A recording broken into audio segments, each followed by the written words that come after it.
The opium poppy is older than medicine itself, long before there were pharmacies, before there were physicians, before anyone had written down a single remedy. This plant was already growing at the edges of the first wheat fields. It stood about as high as a child, gray-green, with one nodding bud and petals like tissue paper that fell within a day or two of opening. When the petals dropped, they left behind a swollen green capsule the size of a hen's egg, crowned with a little star. Inside that capsule was the entire story this film is going to tell. This is the story of the opium poppy, and it is the whole of it. It begins with seeds in the mud of Neolithic lake villages. It ends in a small German town, early in the 19th century, on the candlelit nights when a pharmacist's assistant turned the plant into something else. That night work ended 4,000 years of one kind of medicine. Between those 2 points, the poppy passes through the hands of Sumerian scribes and Egyptian physicians, of Minoan priestesses and Greek poets, of Roman emperors and Arab doctors. It passes through Benedictine nuns, Mughal kings, London apothecaries, English novelists, battlefield surgeons, and the largest trading company the world had ever seen. It starts wars, it builds fortunes, it comforts more human pain than any other living thing. And the plant itself never changes. Every century of this story happens around a flower that goes on doing what it has always done, in field margins and cottage gardens, exactly as it did before anyone noticed. The story ends in the modern world, but it begins in the mud, so that is where we will begin. First, the plant itself. Every empire, every fortune, and every grave in this story depends on what this particular flower learned to do. Its botanical name is Papaver somniferum.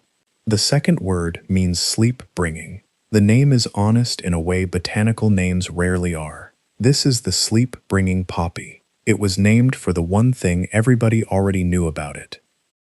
It is an annual. It lives one season, sets its seed, and dies. Everything it does in a hurry. The seed is almost too small to pick up with a fingertip. From that speck, in a few weeks, the plant builds itself waist-high. The leaves are a pale, bluish-green, soft as lettuce when they are young, clasping the stem as they rise. The whole plant wears a fine gray bloom, like the dust on a plum. The bud droops on its stalk like a bowed head.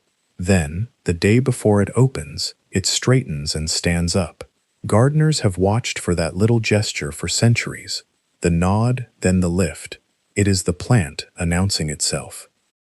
The flower is enormous for the plant that carries it.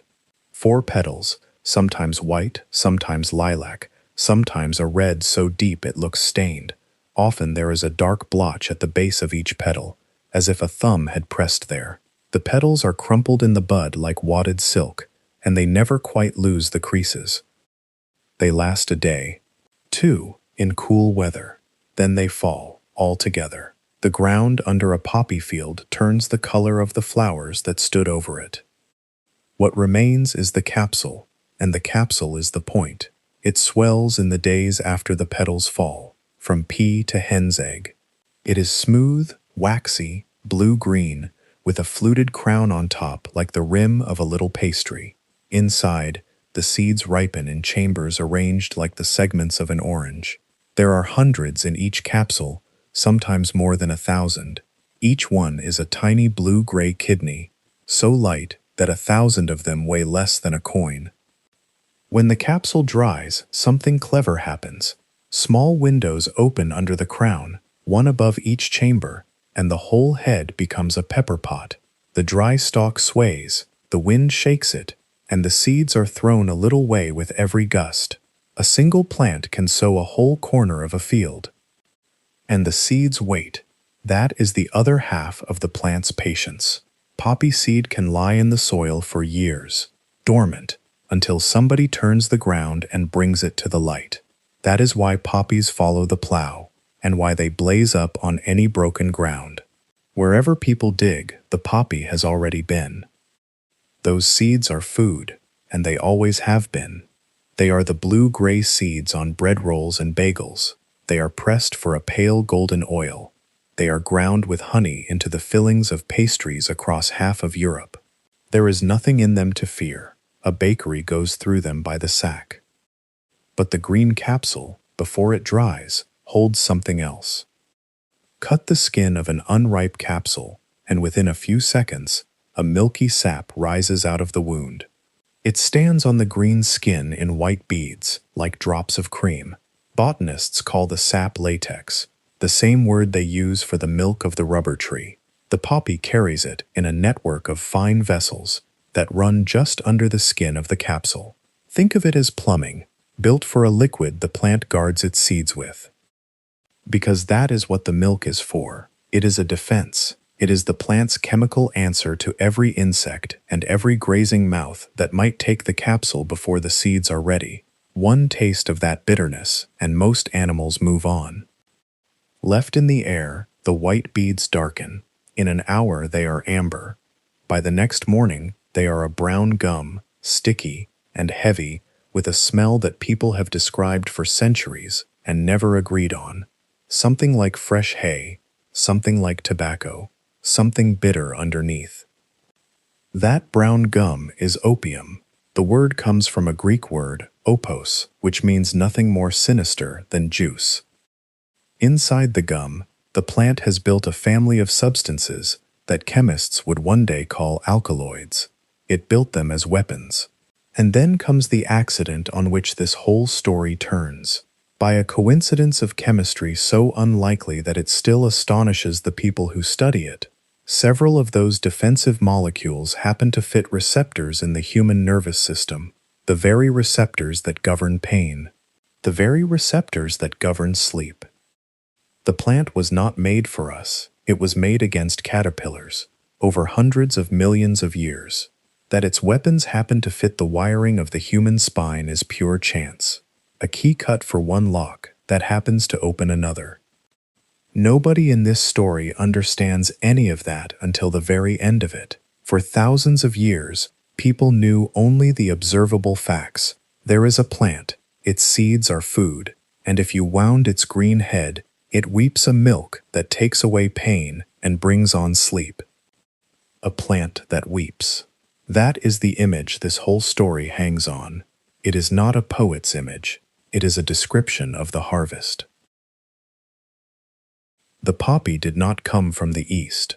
That is the first surprise in the record, because everything about its later history points the other way. The wild ancestor of Papaver somniferum grew in the western Mediterranean, and it is probably still with us. Botanists point to a smaller, bristlier poppy of the same region as the parent, or the nearest living thing to it, because here is a fact worth pausing on.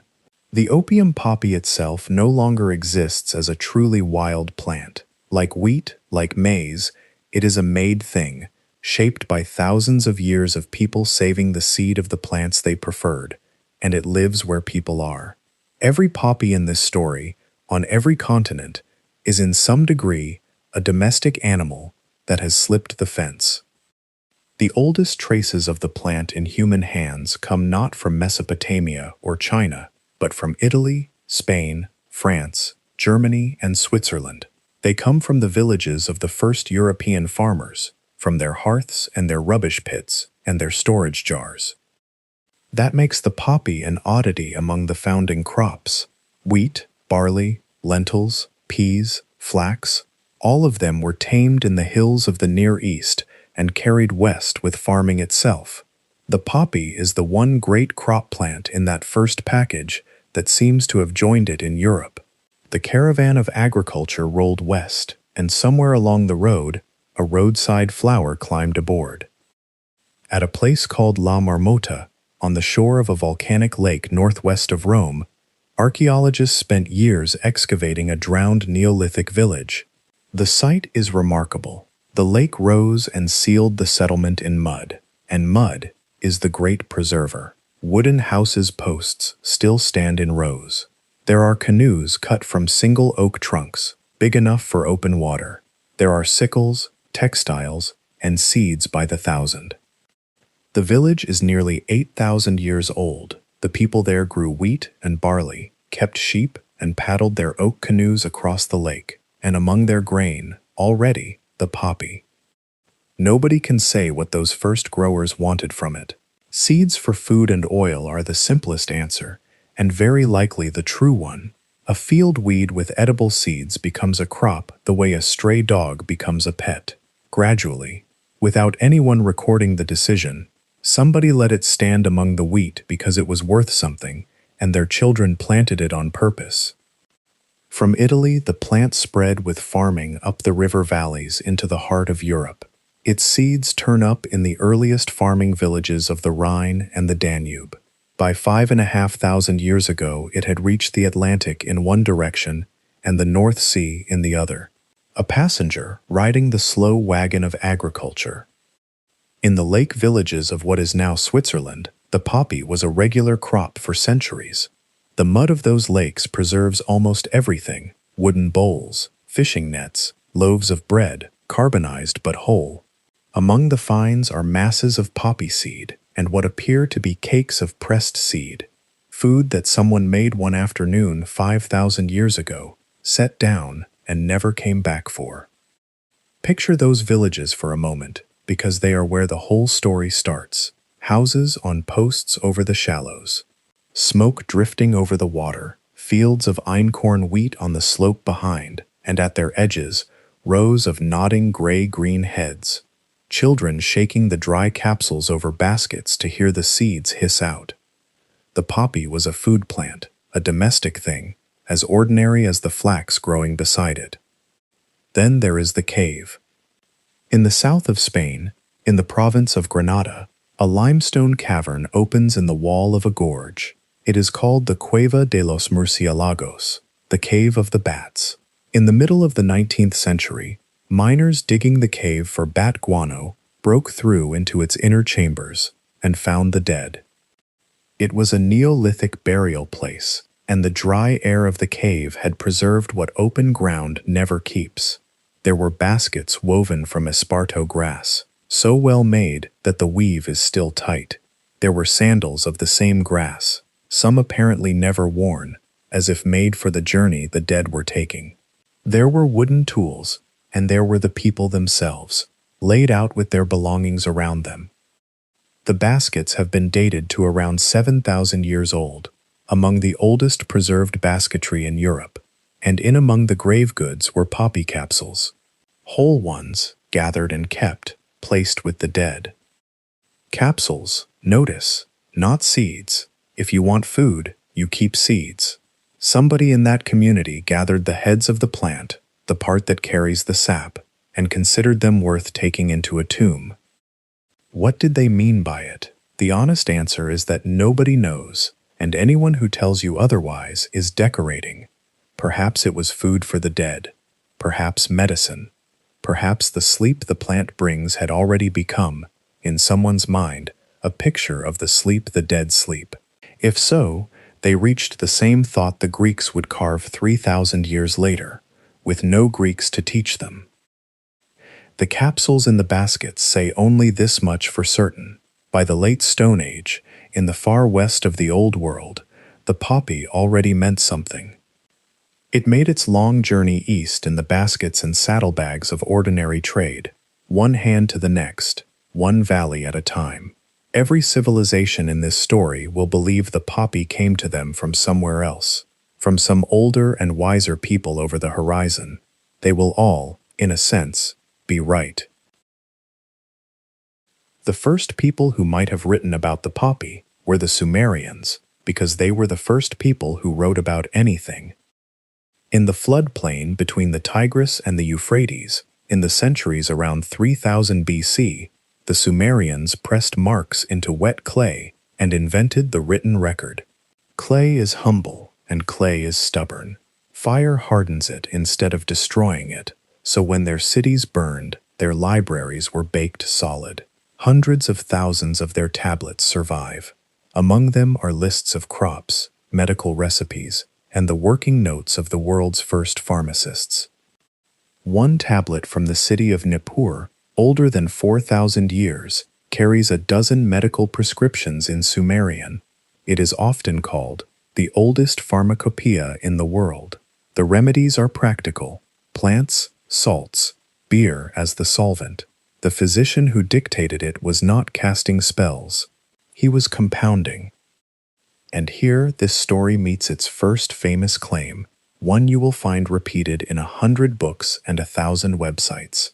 The claim goes like this: the Sumerians knew the opium poppy, cultivated it, and called it hul gil, the plant of joy.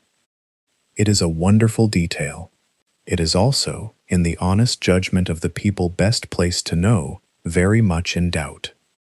The reading rests on a handful of signs on a small number of tablets. Assyriologists, the scholars who actually read Sumerian, have never agreed that those signs mean the opium poppy at all. Some read the word as a different plant entirely, possibly a cucumber. The joy plant may be a translation error that escaped into the wild a century ago and has been reproducing ever since. It appears in medical histories, in encyclopedias, in museum captions. Errors with good stories attached are the hardest weeds to pull. So this film will not tell you that the Sumerians named the poppy the plant of joy. What can be said is smaller and more solid. The lands of Mesopotamia knew the poppy eventually, beyond question. Their successors, the Assyrians and the Babylonians, left medical texts that use preparations of it. The Assyrian herbal tradition, compiled in the 7th century BC from far older material, lists hundreds of plant drugs, each with its ailments, and the poppy appears among them. The great royal library at Nineveh, the one gathered by the last strong king of Assyria, held medical tablets by the thousand.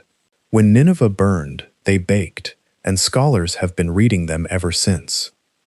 Reading them is its own lesson in humility. Most of the plant names in those tablets cannot be matched to any living species. The remedies survive. The plants behind the words are lost. The poppy is one of the few the cuneiform readers can make out through the clay, precisely because its calling card is so distinctive. A plant whose head is gathered, whose juice brings sleep. There are not many candidates. There is a lesson in the whole Gil story, and it is worth learning this early, in a story that runs for another 2 hours. The poppy attracts legends. It always has. At every step of this history there will be a beautiful detail that turns out to stand on air, and underneath it, a duller detail that turns out to be true. Where the ground is soft, this film will say so. The dull, true detail here is good enough on its own.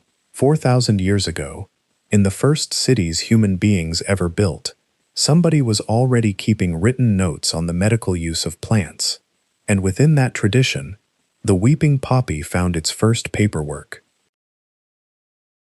Egypt is where the record becomes solid, and it becomes solid in the most Egyptian way possible, on paper, in a list, with measurements. The Ebers Papyrus is one of the oldest medical books that survives from anywhere. It is a roll of papyrus about 20 meters long, a single continuous document you could unroll down the length of a street. It was written around 1550 BC, though much of what it contains is older material recopied, medicine that was already traditional when the scribe sat down. It holds several hundred prescriptions, arranged by complaint. Diseases of the belly, diseases of the eye, the heart, which the text calls the meeting place of the vessels, even a remedy against crocodile bite. The roll takes its name from Georg Ebers, the German Egyptologist who bought it at Luxor in the winter of 1873 to 74. Where exactly it came from before that is one of Egyptology's familiar blanks. The story told at the time was that it had been found between the legs of a mummy in the Theban necropolis.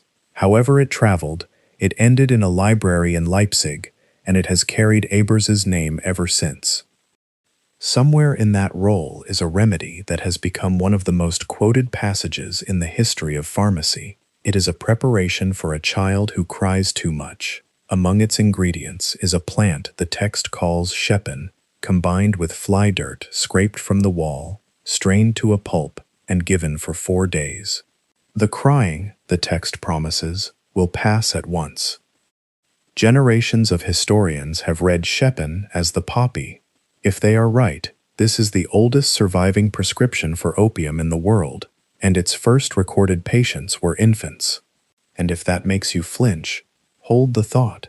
This story will pass a chemist's shop in Manchester, 33 centuries later, selling exactly the same remedy under a friendlier name. But you will notice the if, and it is a real one. The identification of Sheppen with the poppy is an argument, not a certainty. Egyptian plant names are notoriously hard to pin to species, and scholars have made the case both ways for over a century. It is likely. It is not proven. That is what the record actually sounds like when you stop decorating it. What is certain is that by the later New Kingdom, Egypt knew the poppy plant itself and liked the look of it.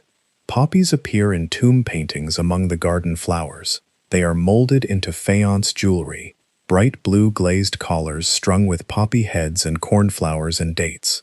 Ornaments from the age of Tutankhamun carry the motif. Whichever way the Sheppen argument lands, the flower had entered the visual world of Egypt, the gardens, the wreaths, the goldwork. And Egypt left its name inside the drug, permanently. For centuries after this period, the opium of Egyptian Thebes was the famous opium, the vintage, the name merchants used to mean the best. Classical and medieval pharmacy called it opium thebacum, Theban opium. When 19th century chemists took opium apart and needed names for the molecules inside it, they reached for that old label. One of the poppy's principal alkaloids is called thebaine to this day. Open a modern pharmacology textbook, and the city of hundred-gated Thebes is sitting in the index. Plants keep no history, but chemistry, it turns out, keeps place names. There is even a small linguistic ghost worth recording. The Egyptian word Sheppen survived long enough to be written about by later peoples. Some scholars hear it echoed in words for sleep and for poppy preparations in the languages around the Eastern Mediterranean. Ghosts are not evidence, but languages, like soils, keep seeds. And there is one more piece of evidence from Egypt, the strangest and most modern-feeling thing in this whole early period. It is not a text, it is packaging. In the 14th and 13th centuries BC, the Eastern Mediterranean was a busy commercial sea. Ships worked the circuit between Greece, Crete, Cyprus, the Levantine coast, and the Nile. The circuit was old and settled enough to have standard cargoes, standard weights, and standard containers.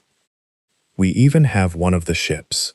She sank off the Turkish Cape of Uluburun with her hold full, and divers spent 11 years bringing her cargo up. 10 tons of copper in oxhide-shaped ingots, a ton of tin, ebony logs from Africa, ostrich eggshells, Baltic amber that had crossed the whole of Europe to get there, a gold scarab bearing Nefertiti's name, one sunken merchantman carrying the whole Bronze Age world in miniature. That is the sea our next piece of evidence sailed on. Out of Cyprus, in this period, came a very particular kind of small jug. Archaeologists call them base ring juglets, after the style of pottery they belong to. They are little, one-hand-sized, thin-walled, with a narrow neck, and they were exported in enormous numbers. They turn up along the Levantine coast, in Greece, and above all in Egypt, where they have been found in tombs by the hundred. Turn one upside down, and the shape becomes something else. A rounded body, a long, thin neck, a flared ring at the top. It is a poppy capsule, rendered in clay, at almost exactly natural size, standing on its head. Even the decoration cooperates. Many juglets carry thin painted lines running down the body, just where the harvester's knife scores the living capsule. For 100 years, archaeologists looked at those juglets and made the obvious suggestion. A vessel shaped like a poppy head advertised its contents, the way a fish-shaped bottle advertises fish sauce. The juglets were the branded packaging of a Bronze Age opium trade, and their little size fitted the theory too. Nobody ships water in thimbles. Small containers mean expensive contents. It was a lovely theory with no proof, and for decades it stayed exactly that. Archaeology is full of lovely theories, and the discipline has learned to distrust the ones it most wants to believe.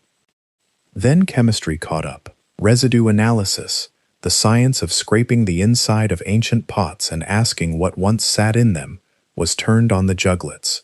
The results, over several studies, have gone both ways, and honesty requires saying so. Opium's molecules are fragile over 3,000 years, and many juglets show nothing recoverable at all. Skeptics have argued the vessels held perfumed oils, but chemists have reported the signature molecules of opium from more than one study, including work on a sealed juglet in an Egyptian collection. Those molecules are the very alkaloids this film will meet again, in a German pharmacy, at the end of the story. Weigh that evidence for what it is. A jar shaped like a poppy head, exported by the thousand, found in tombs along the Nile, with opium alkaloids reported from the residue of more than one example. If that picture is right, then 33 centuries ago the poppy was already an international commodity, already crossing the sea in standard containers, already worth designing packaging for. And notice what kind of history that is. No text records this trade. No scribe thought it worth a tablet. The whole episode survives as shape and residue, commerce leaving its fingerprints without its paperwork. Most of what people have done with plants is this kind of history, which is to say, almost invisible. The juglets are the rare place where it shows. The trade routes of this story are usually drawn with opium moving west to east, and much later, that is what happens, catastrophically. But the first drug shipments anyone can actually point to were sailing between Cyprus and Egypt, while Troy still stood. The poppy was in commerce before it was in literature. Literature comes next. First, though, it passed through religion. On the island of Crete, at a place called Gazi just west of Knossos, Greek archaeologists in 1936 uncovered the ruins of a small shrine. Inside it stood a terracotta figure of a goddess. She is almost a meter tall. Her arms are raised, palms forward, in the gesture Minoan goddesses share. Her eyes are closed, or nearly closed. Her lips are set in something you could read as the beginning of a smile. Rising from her headband are 3 movable pins, made separately and set into holes in the crown. Each pin is a poppy capsule, modeled carefully in clay. The fluted crown of the real capsule is there. The swollen body is there. And on each capsule, the maker cut short vertical grooves, exactly the incisions a harvester cuts to bleed the sap. The grooves were painted dark, as the wounds on a real scored capsule darken overnight. Archaeologists call her the poppy goddess for want of her real name. She was made in the 13th or 12th century BC, in the last age of Minoan civilization. She did not stand alone. The shrine held several goddess figures of the same type, arms raised, each crowned with her own emblem. One wears birds, one wears the horns of consecration, one wears poppies. Whatever the theology was, the emblems were a vocabulary, and the poppy was a word in it. Whoever made her knew the harvest. That is the detail to sit with. Not the poppy as a flower, which any potter could copy from a field, but the scored capsule, the working cut, the darkened wound. The person who shaped those pins had watched opium being collected, or had done it with their own hands, and then they set that exact image, the bleeding seed head, into the crown of a deity. The excavator himself thought her eyes told the rest of the story. He read the closed lids and the faint smile as the face of someone in the sleep the poppy gives. The dim shrine, he suggested, had been a place where the smoke or the syrup of the plant was part of worship. Later scholars have been more careful. The eyes may be sleep, they may be trance, they may simply be the style of a workshop whose other faces we do not have. The Minoans left writing we mostly cannot read, and their religion keeps its own counsel. So held to the standard this story is trying to keep, she is evidence of something narrower than the books claim, and just as remarkable. 3,200 years ago, somebody put the image of a bleeding poppy head on the brow of a goddess, and the eyes beneath that crown are closed. The Bronze Age world that made her did not last much longer. Around 1200 BC, the palaces came down, from Greece to the Levant, in the Great Collapse whose causes are still argued. The ship routes emptied, the juglet trade ended. Writing itself was lost in the Aegean, and for 4 centuries the region kept no records at all. The poppy noticed none of it. It grew on through the Dark Age in dooryards and at field edges, wherever people were, because it had long since become one of the plants that follows people. Empires are optional to it. Disturbed ground is not.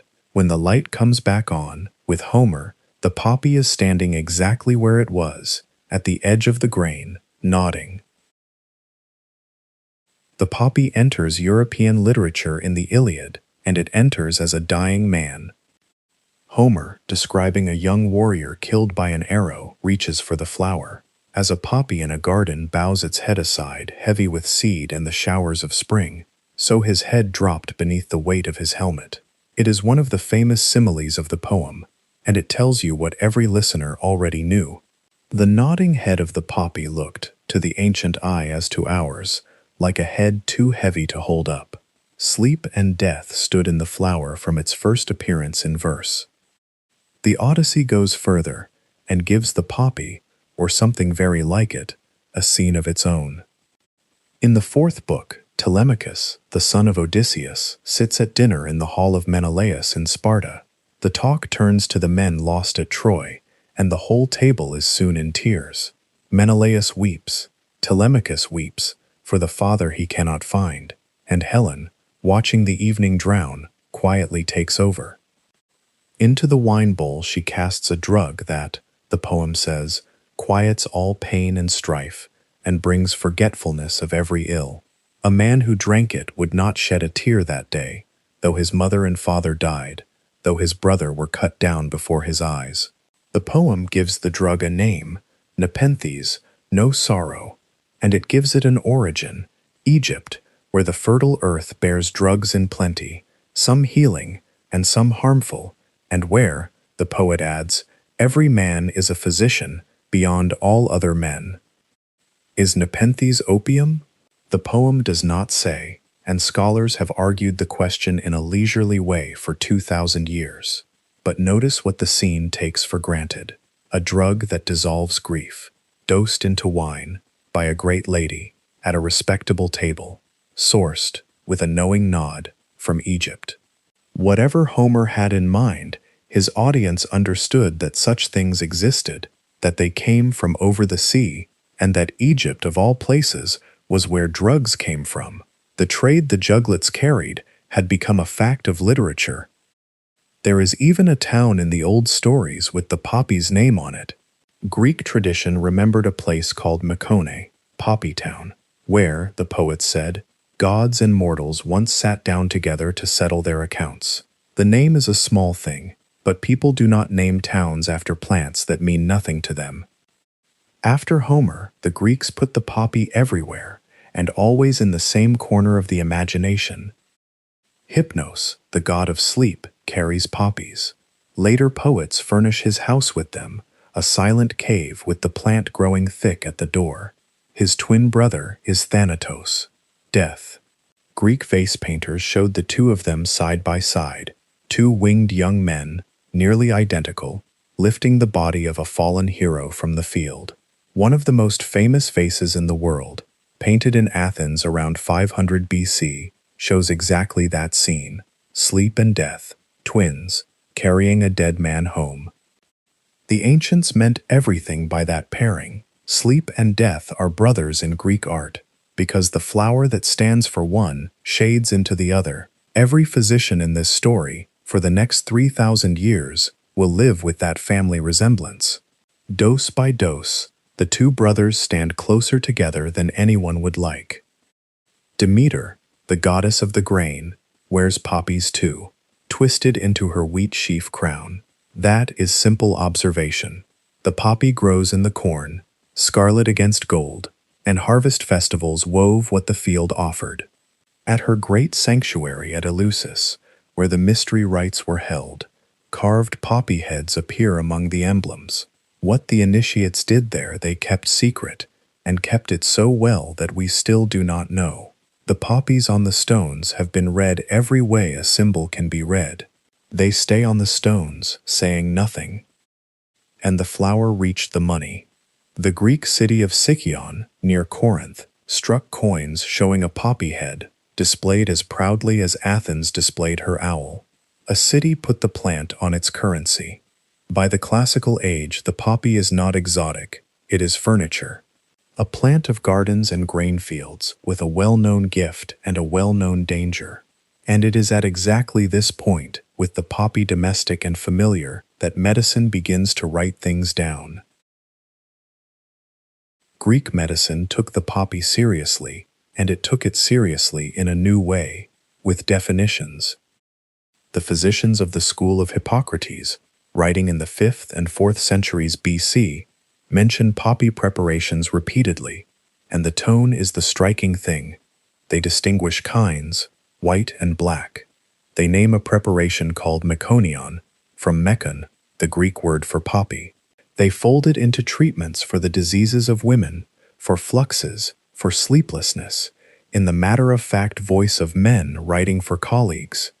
There is no perfume of magic on any of it, no Helen, no goddess. It is an ingredient, listed between vinegar and honey. That word meconion, by the way, is still in medicine, hiding in plain sight. Meconium is the modern clinical term for a newborn's first stool, and it carries the name because ancient physicians thought the dark terry stuff looked like poppy juice. Every obstetrician alive uses a 25-century-old poppy word every working week, and almost none of them know it. This story is full of such ghosts, and more are coming. The Greek word for the poppy head itself, kodeia, is sleeping inside this story too, waiting for a French chemist to wake it, but that is the last chapter's business. That flatness is itself the historic event. Somewhere between Homer and Hippocrates, the drug of the gods became a stock item, because the biggest step any medicine ever takes is the quiet one, the step into routine. Then comes Theophrastus, and with him, the harvest itself enters the record. Theophrastus was Aristotle's pupil, his friend, and his successor at the Lyceum in Athens. When Aristotle catalogued animals, Theophrastus took the plants, and his enquiry into plants is the first systematic botany that survives anywhere. He wrote about everything from timber to perfume. And writing around 300 BC, he described the collection of poppy juice. He makes precisely the distinction this story has been circling since the lake villages. There is the juice pressed out of the whole plant, leaves and stems and all, a crude thing, and there is the finer thing, the sap taken from the capsule alone. The tradition he stands in gave the capsule sap its own name, opion, the juice. Our word opium, wearing its Greek clothes. Everything in this story so far has been inference. A capsule in a grave, a jug shaped like a seed head, a painted groove on a goddess's crown.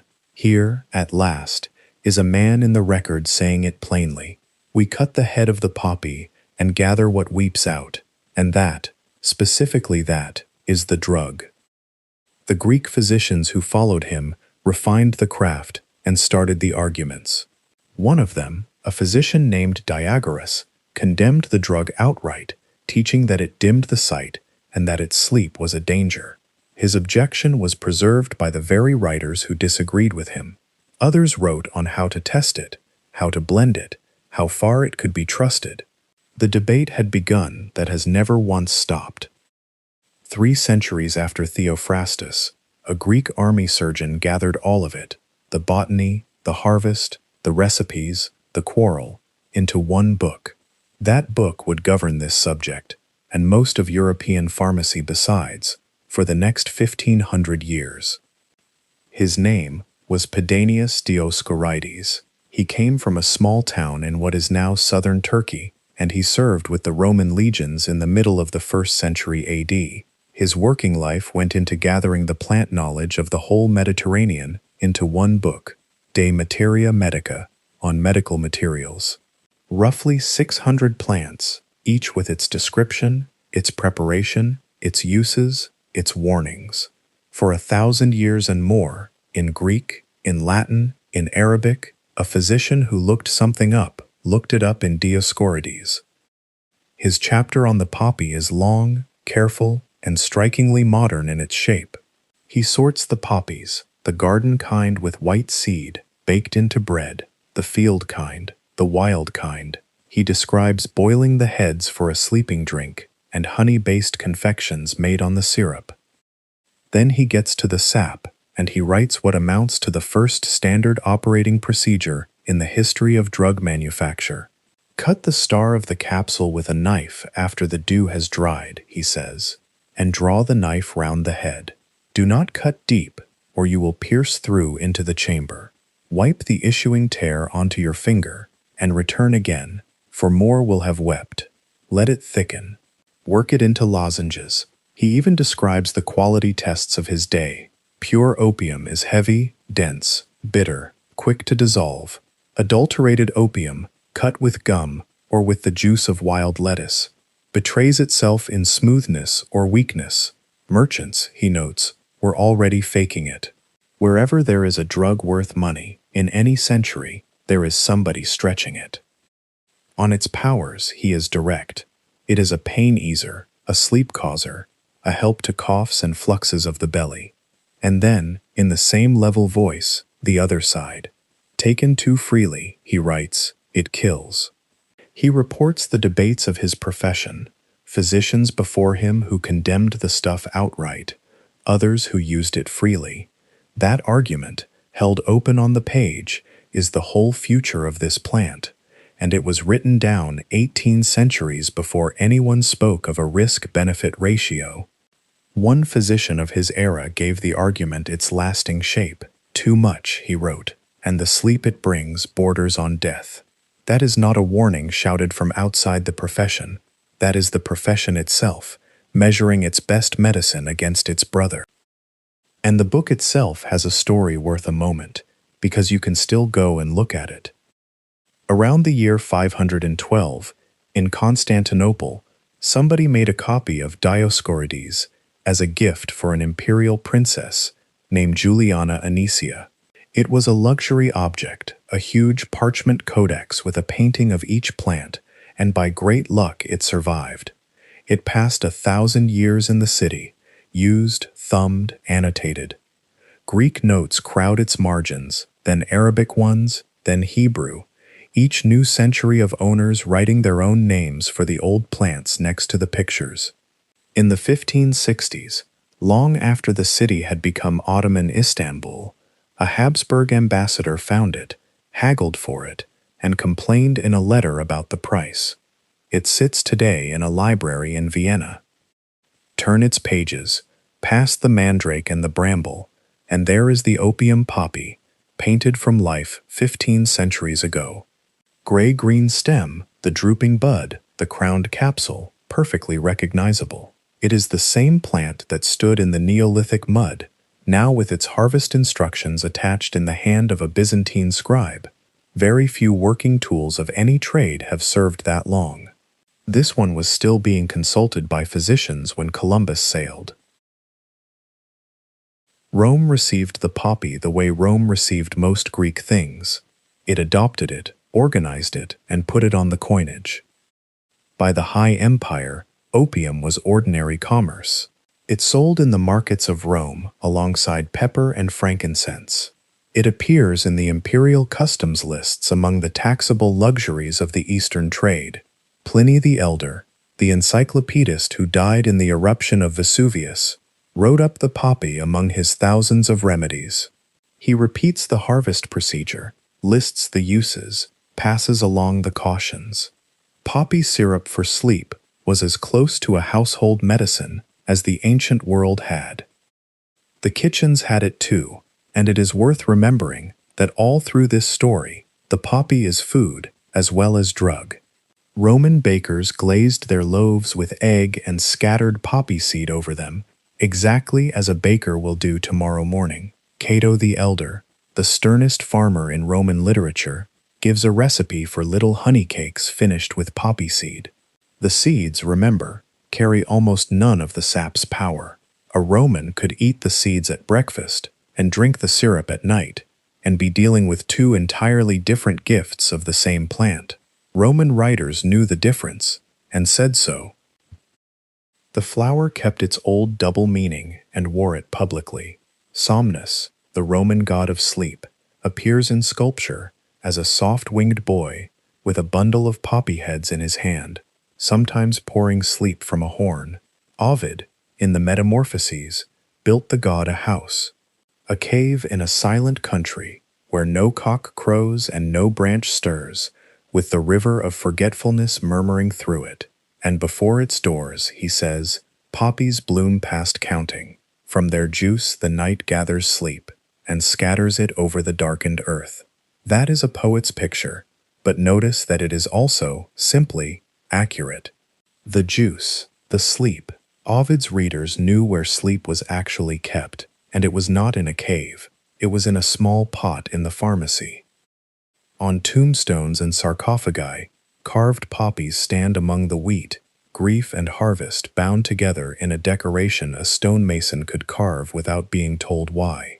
Ceres, the grain goddess, wears them on the coins. Virgil, in his farming poem, even tells the grower when to sow what he calls the Lethean poppy, the poppy of forgetting, in a line about autumn fieldwork. The poppy meant abundance, and it meant rest, and it meant the longer rest, and every Roman could read all three meanings at a glance. And in the 2nd century AD, the poppy reached the very top of the Roman world, by prescription.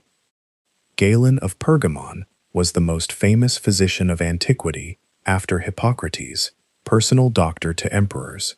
He wrote so much that a full shelf of ancient medicine is simply him. Among his duties was the preparation of Theriac, the emperor's medicine, and Theriac deserves a minute of this film because it is going to keep turning up for the next 1600 years. Its legend begins with a king, Mithridates of Pontus, Rome's most stubborn enemy in the east, lived in fear of poison. So, the stories say, he dosed himself daily with small amounts of every poison known, building tolerance, and he worked up a universal antidote of dozens of ingredients, tested on condemned prisoners. When Rome finally broke him and he chose death, the tale insists that poison could no longer kill him and he had to fall on a sword. Pompey shipped his medical notebooks back to Rome as spoils of war, and Rome, which kept Greek doctors the way it kept Greek statues, fell in love with the king's antidote. Under Nero, an imperial physician named Andromachus reworked the recipe, dozens of ingredients cooked into a honey paste. He added the flesh of vipers on the logic that a creature full of venom must hold the answer to venom, and he increased one ingredient in particular, the opium. That recipe, more or less, is what Galen was compounding for the palace a century later.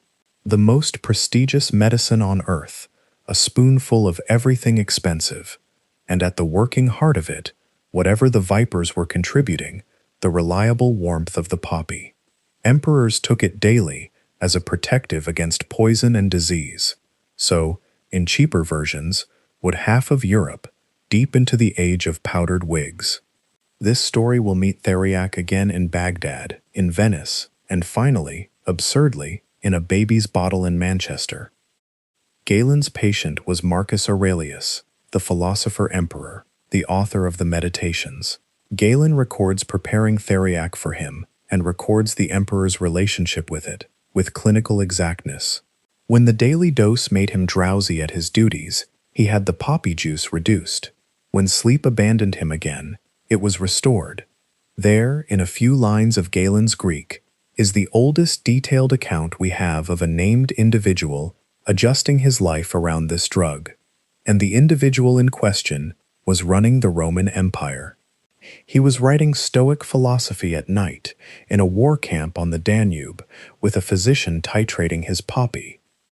Modern scholars have pored over those lines and argued, in the journals, about how much to read into them. Some have diagnosed the emperor confidently across 18 centuries. Others answer with force that a nightly imperial tonic is not a habit, and that Galen, who missed nothing, reports nothing amiss. This film takes no side, and neither should you. A man cannot be examined from this distance. What the passage proves is smaller and stranger. The most self-scrutinizing mind of the ancient world, the man who wrote a whole book about mastering his own impulses, took the poppy nightly. He thought about the taking. He adjusted it. Millions of ordinary people in this story's later centuries would do exactly the same with their evening bottle, without a philosopher among them. The ancient world's account of the poppy closes, more or less, there. A drug fully institutionalized, standardized by Dioscorides, taxed at the ports, compounded for emperors, argued over by physicians, carved on the tombs of ordinary families. Every use and every worry that the next 17 centuries will voice is already present, in miniature, in the Roman record. What Rome never had was the chemistry. The ancients knew the what with great precision, and the how not at all. Why does the milk of one plant quiet pain? The question was not even askable yet. The answer was 1700 years away, in a town that did not exist, in a country that had no name, waiting at the end of this story. Before the story moves east, come and stand in the field once, because everything from here to the end of this film is built on the work these hands are about to do. Everything else in this history changes. Empires, languages, the names of God. The harvest does not change. The way opium was gathered in the Aegean in the age of Dioscorides is, in every essential, the way it was gathered in Bengal in the age of steamships. And it is the way it is still gathered, wherever it is gathered by hand. It is worth watching once, closely, because from here on this film, will speak of harvests in a dozen countries, and it will always mean this. It begins in the evening, in the weeks after the petals fall, when the capsules are full-sized but still green. The workers move down the rows with small knives, and the knife matters. Often it is several tiny blades bound together, spaced so that no single cut can go too deep. In Bengal, generations down this story's road, the tool even had its own name, the nushtar. A family set of them was kept and sharpened like any other precious tool. The harvester takes a capsule in one hand, steadies it, and draws the blades up or around the skin. 2 cuts, 3, 4, shallow as scratches. Done properly, the wound weeps but does not gush.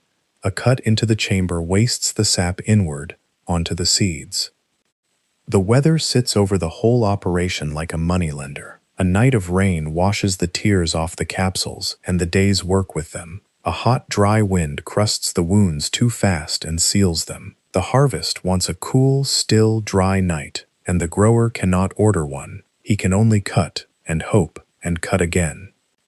Within seconds, the latex rises, white as milk, in a row of beads along each cut, and then the harvesters walk away, because the next part of the work is done by the night. Through the cool hours, the sap thickens, oxidizes, and turns from white through amber towards brown, gumming to the capsule's skin. They come back in the morning, before the sun is high, with a blunt scraper, and they go down the same rows again, capsule by capsule, scraping the night's tears into a pot or onto a leaf. A capsule can be cut again a few days later, and again after that, 3 or 4 bleedings before it has nothing more to give. Count the touches. Each capsule is handled at least twice per bleeding, once to cut, once to scrape, and each plant carries a handful of capsules, and a field carries thousands of plants. And for as long as the product was opium itself, which is to say for the whole of this story, there was no way to shortcut any of it. Poppy juice was gathered head by human fingers, at dawn, or it was not gathered at all. When this story reaches the point where opium is measured in thousands of chests a year, hold this picture. Every grain of it, every chest of it, began as beads of milk on a green seed head, and somebody bent over in a field before breakfast scraped off every one. The smell of the work is the smell of the sap, heavy and green and faintly bitter, and it clings to the scraper's hands. The color of the work is that slow change from white to brown, cream to amber to earth, the plant's tears aging into the drug. The old names never strayed far from the facts. The juice, the tears. Lacrima Papyrus, the apothecaries would write on their jars. In the centuries this story is coming to. The tears of the poppy. When Rome's western half fell away, the poppy's paperwork survived in the East, and then it changed languages. From the 8th century, the new Islamic civilization, stretched from Spain to Central Asia, took up the Greek medical inheritance with a completeness Europe would not match for centuries. In Baghdad, in the 9th century, the translation movement rendered Dioscorides and Galen into Arabic. The poppy came with them, and the Arabic word for its juice, Afyun, is simply opion, said in another alphabet, the Greek juice traveling east one language at a time. The physicians of the Islamic world were not copyists, and on the poppy they extended everything. Al-Razi, the great clinician of 9th and 10th century Baghdad, ran hospitals and wrote the first known treatise dedicated to smallpox. He kept case notes on real patients, named, dated, followed to recovery, or to the grave. The Greeks had preached that practice, and mostly abandoned it.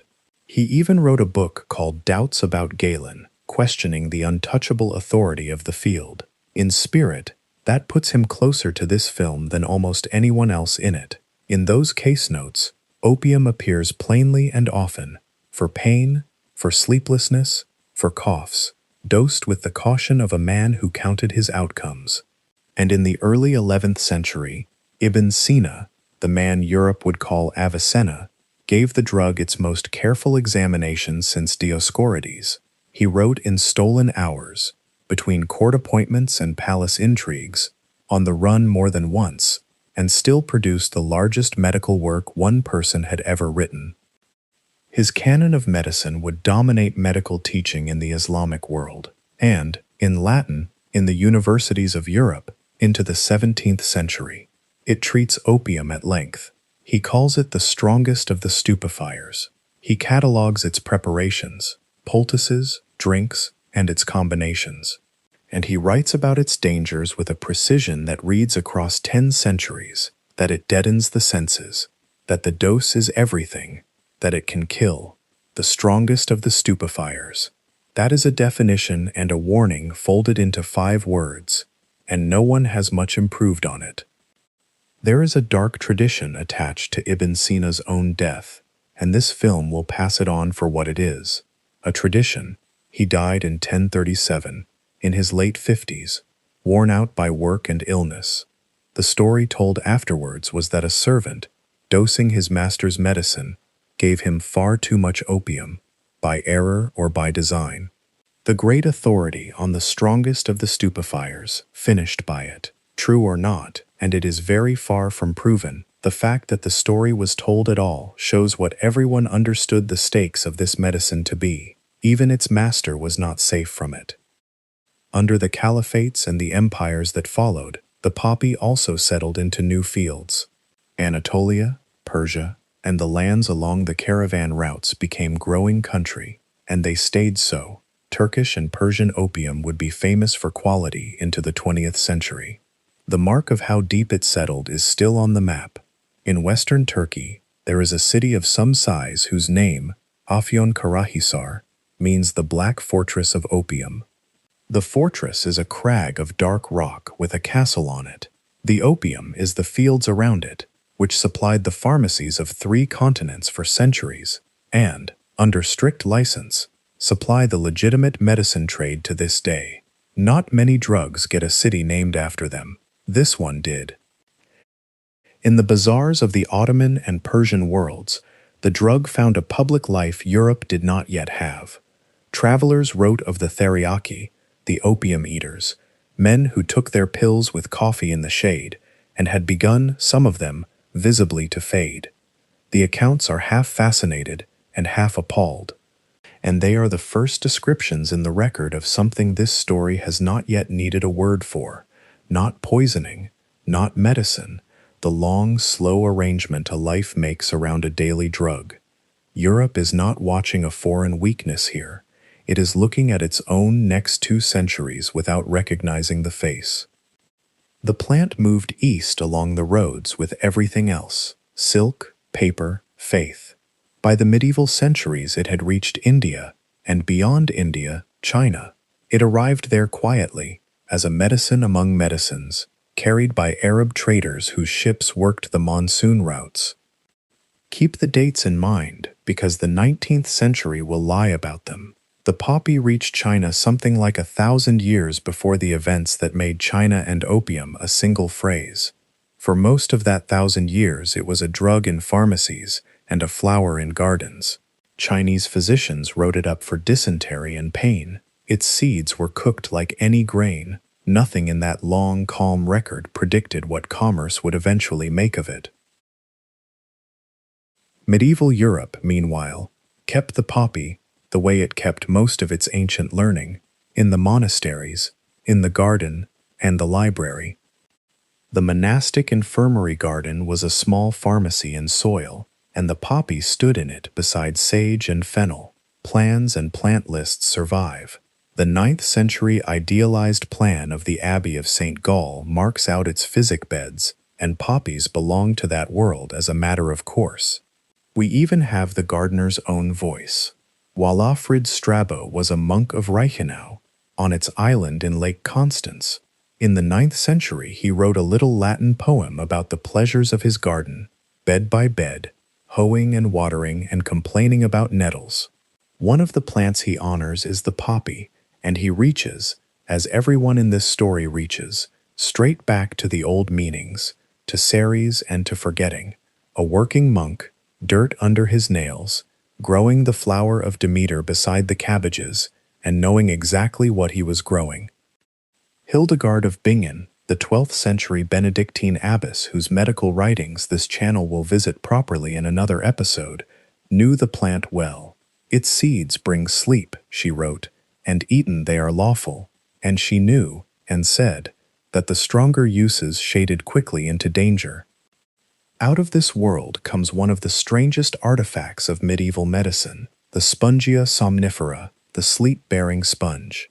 Recipes for it survive in manuscripts from the 9th century onward, copied and recopied for 500 years. Take opium, henbane, mandrake, hemlock, the recipes say, in wine or water. Soak a sponge in the mixture and dry it in the sun. When surgery cannot be avoided, wet the sponge and hold it to the sleeper's nostrils until he sleeps, and afterwards wake him with vinegar. England had its own version, in its own tongue, and the word for it is one of the small lost words of the language: dwale. Recipes for dwale survive in dozens of English manuscripts of the later Middle Ages. A drink this time, not a sponge, boar's gall, hemlock, lettuce, bryony, henbane, vinegar, and the poppy, brewed into wine. It is given, one recipe says, until the patient falls asleep. And then, the recipe continues with terrible simplicity, men may safely carve him. The dose is left to judgment. The judgment was the surgeon's, at the bedside, with a knife waiting, and no way in the world to weigh what was in the cup. Whether these draughts worked, and how well, and how many never woke, the manuscripts do not say. What the sponge and the cup prove is the ambition. 500 years before anesthesia has a name, the infirmarians of Europe were copying out a procedure for putting a patient to sleep before the knife, in careful Latin and careful English. And the first serious ingredient on the list, every time, is the poppy. For the ordinary sick, though, medieval Europe's poppy was homelier than that. It was a kitchen garden plant, boiled heads for a sleepless child, seeds in the bread, a folk remedy administered by mothers and wise women who never wrote anything down. The written record of these centuries is thin, not because the poppy was rare, but because it was beneath notice. as common as the onion. History rarely bothers to describe what everyone knows. It took the 16th century and one impossible man to make the poppy famous again. His full name, every word of it self-awarded, was Philippus Aurelius Theophrastus Bombastus von Hohenheim. He called himself Paracelsus, beyond Celsus, above the greatest medical writer of ancient Rome. Modesty was not among his medicines. He was born in a Swiss village in 1493, the son of a physician. He spent his life on the road, Basel, Salzburg, Nuremberg, half the towns of Central Europe, quarreling with every faculty of medicine he met. His one respectable appointment tells the whole story of the man. In 1527, the city of Basel made him its town physician with the right to lecture at the university. He lectured in German instead of Latin, which scandalized the faculty. He invited barber surgeons to attend, which scandalized it more. And at the students' midsummer bonfire he threw the Canon of Avicenna, the sacred textbook of the whole profession, into the flames. Within the year he had sued a wealthy patient over a fee, insulted the magistrates when he lost, and left the city at speed, ahead of arrest. He never held a post that long again. He held that the physician's knowledge came from experience, from miners and barbers and midwives, not from the authority of dead Greeks, and he said so, loudly, in taverns. Half of what he wrote reads today as mysticism, but inside the noise there was a genuinely new idea, and it changed pharmacy forever. The physician's task, he taught, was to extract from nature its specific, concentrated essences, its arcana, and aim them at specific diseases. Not the whole herb, boiled. The active thing inside the herb. And his favorite demonstration of the principle was the poppy. Paracelsus carried opium preparations with him, and used them with a confidence that alarmed his colleagues, and he gave his preparation a name, Laudanum. Where the word comes from nobody is quite sure, perhaps from the Latin laudare, to praise, perhaps from labdanum, an aromatic resin whose name he borrowed. His own recipes, insofar as his followers recorded them coherently, were exotic compounds, opium worked up with gold leaf, crushed pearls, henbane, amber. He is said to have called it his stone of immortality, and to have boasted that with it he could wake the dead. His legend went further still.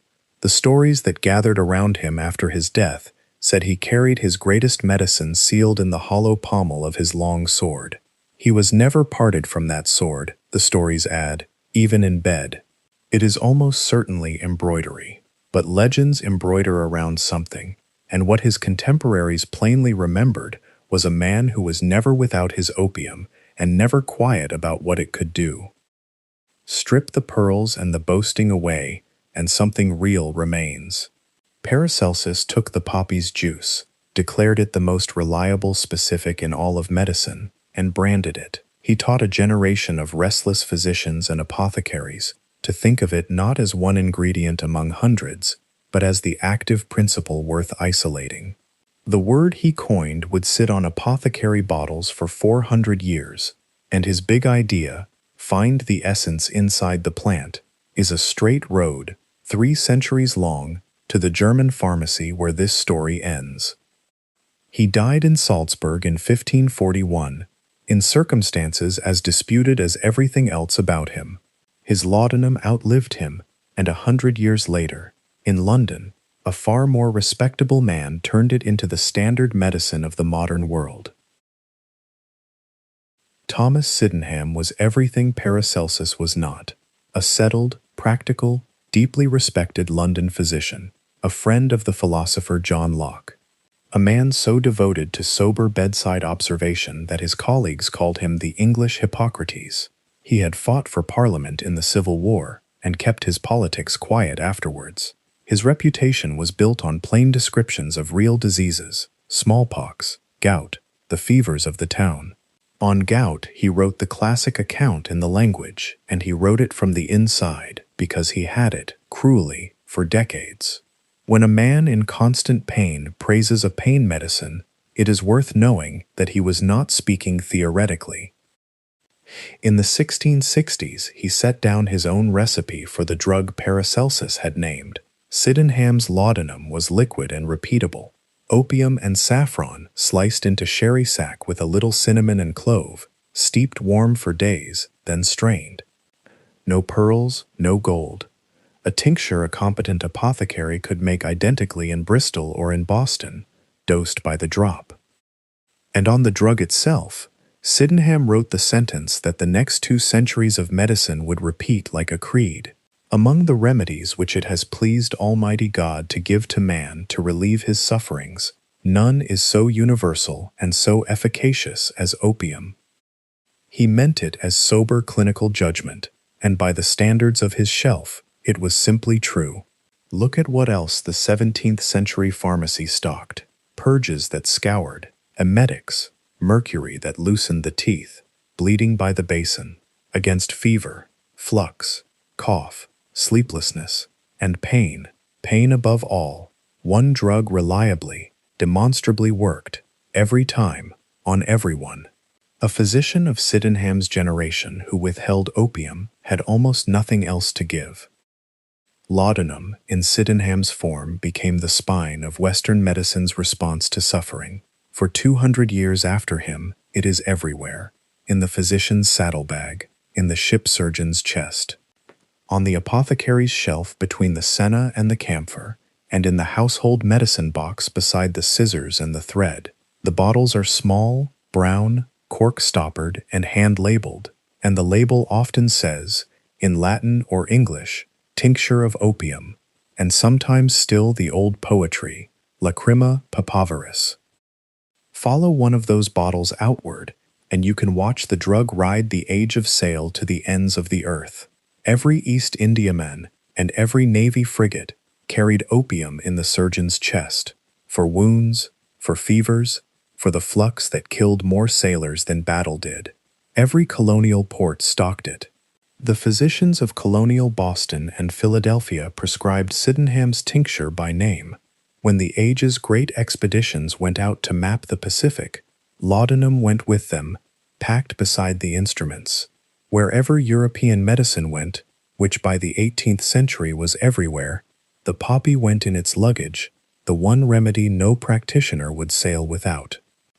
Stand in a period apothecary shop for a moment, because this channel is named for the room, the apothecary's vault, the locked, shelved, Latin-labeled place where a town kept everything it knew about plants and healing. Shelves to the ceiling, rows of drawers with Latin names painted on them, dried herbs hanging, a scale on the counter, a mortar the size of a bucket, blue and white jars of Theriac, still, 17 centuries after Galen, because the emperor's medicine never went away. Venice had made itself the Theriac capital of Europe. The city's apothecaries compounded it in public, in an annual civic ceremony, officials watching, ingredients laid out for inspection, so that buyers across Europe would trust the seal. The English, who bought it by the barrel, wore the word down in their mouths from Theriac to treacle. That is where the word treacle comes from. It meant the antidote of Mithridates before it ever meant syrup, and when the syrup met the poppy again, in a certain baby's cordial, the circle this story keeps drawing closed once more, without anyone noticing. And on the middle shelf, at hand height, where the things a shop reaches for constantly are kept, the laudanum, not hidden, not locked away, reached for daily, refilled weekly, trusted absolutely, the most useful single item in the room. This is the world the apothecary's vault actually was, and the poppy sat at the center of it for 200 years. But do not mistake trust for blindness. The men who kept those shelves were watching their customers year after year, and some of them wrote down what they saw. What they saw is the next part of the story, because it turns out the profession described the trap long before it had a name for it. In the year 1700, a London physician named John Jones published a book with a showman's title, The Mysteries of Opium Revealed. It is a strange book, and an honest one, often at the same time. Jones loved opium. He praised its comforts in language so warm that readers have wondered ever since exactly how personal his knowledge was. It causes, he wrote, a pleasant sensation about the region of the stomach, promptness in business, assurance, serenity. He went on in that vein for pages. A doctor, writing about a drug the way other men wrote about wine or first love. And then, in the middle of the enthusiasm, he set down two observations that nobody had put so plainly before. The first, the effects of sudden leaving off the use of opium, after a long and lavish use of it, were great and even intolerable distresses, anxieties, and depressions of spirits. These commonly ended, he said, in a most miserable death, unless the drug were resumed, that is, withdrawal, described accurately in 1700, a century and a half before medicine coined a term for it. The second, his remedy for the danger. Do not stop suddenly, he advised. Reduce the quantity gradually, little by little, day by day. That is a tapering schedule. It is, in its essentials, what a careful physician would still recommend. And it sat in print, in English, on the shelves of every medical library in the kingdom, from the first year of the 18th century onward. Jones was not alone for long. In 1753, a Scottish physician, George Young, published a treatise on opium built on decades of his own prescribing, and his tone is flatter and darker. Opium was a poison, he reminded his colleagues, by which great numbers were daily destroyed. Not by grand dramatic overdoses, by the creeping daily kind, the medicine that becomes the master. He listed, disease by disease, where he thought it saved, and where he thought it quietly killed. Other physicians of the century wrote in the same divided voice, praise on one page, alarm on the next. That same year, 1753, in Uppsala in Sweden, the plant received the name this film gave it at the very beginning. Carl Linnaeus, sorting the whole vegetable kingdom into his new system of two-word names, came to the poppy and made his choice of epithet, Papaver somniferum. He could have named it for its looks, its origin, its discoverer, and for thousands of other species he did. For this one he wrote down what it does. The sleep-bringing poppy, filed in the same decade that Young was calling it a poison, and Jones's tapering advice sat unread on the shelves. Science, medicine, and warning, all converging on one plant in one decade, and daily life not altering by a single drop. So the knowledge was there. Sit with that fact, because it is the uncomfortable hinge of this whole era. The profession had described the trap, in print, clearly, early.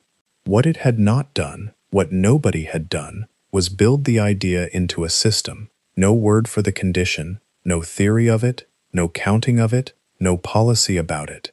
An observation without a framework just sits on the page. Each physician rediscovered the trap privately, patient by patient. The trade rolled on around them, penny bottle by penny bottle, because a thing that has no name is remarkably easy not to talk about. It took the profession another 100 years to give it one.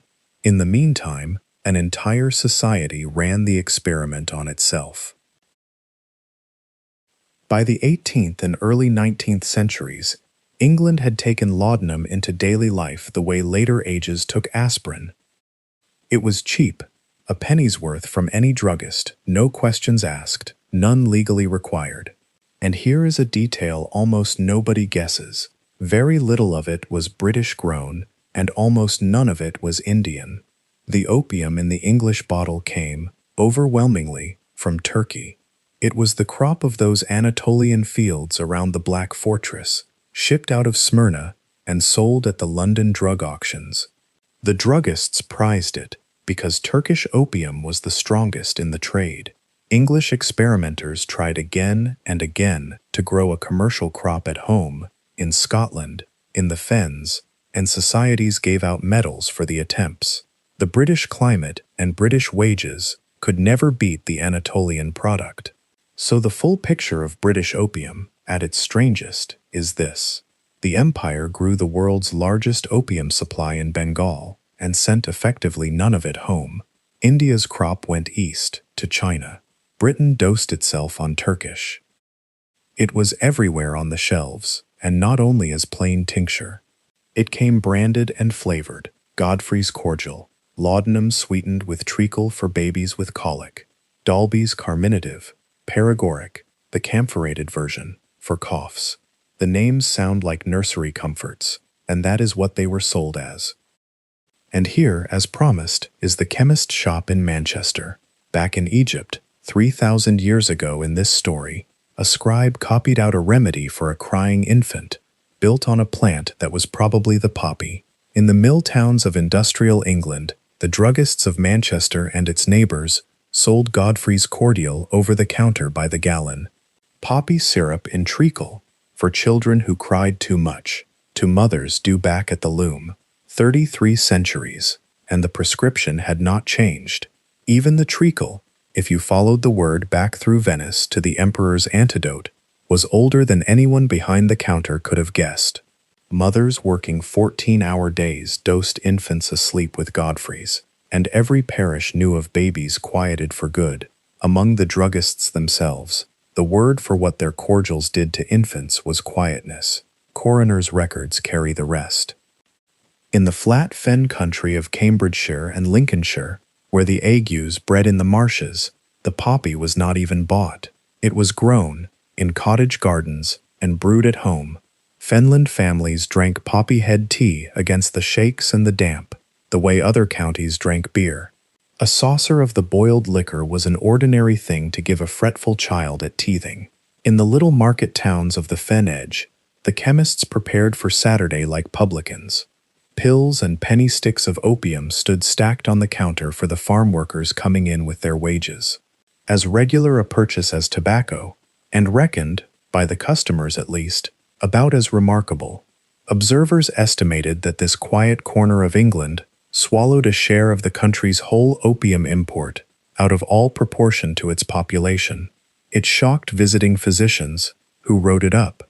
It shocked nobody in the fens, where the standing answer was that the stranger did not have to live with the ague, and they did. Understand the period on its own terms, because it is easy to condescend to.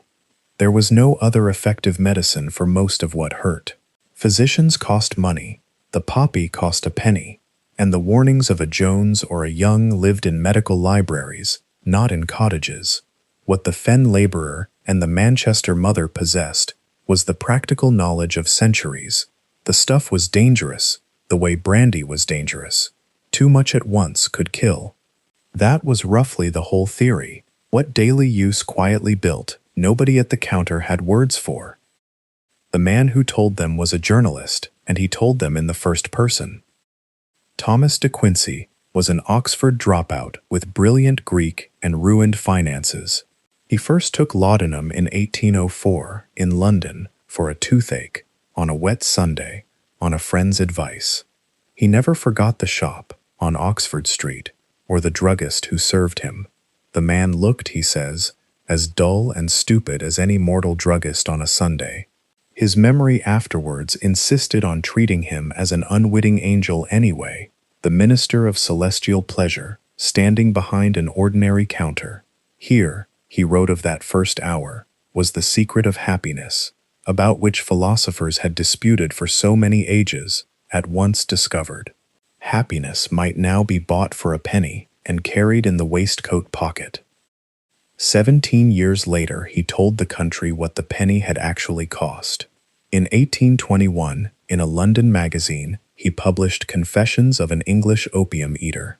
It gave the reading public something it had never had: the interior of the experience, gorgeously written, the years of pleasure, described honestly as pleasure, and then the descent. The dreams came for him first, and his account of them is the most famous thing he ever wrote.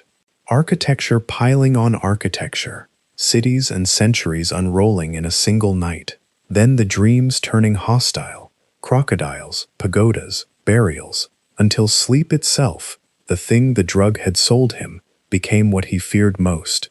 Then the paralysis of will, the letters unanswered for years, the work unwritable. And through it all the arithmetic, set down like a ledger, of a habit measured at its worst in thousands of drops a day. The book was a sensation. It named a thing that had been sitting unexamined on every shelf in the country. The doctors read it like a case report, which is what, under the prose, it was.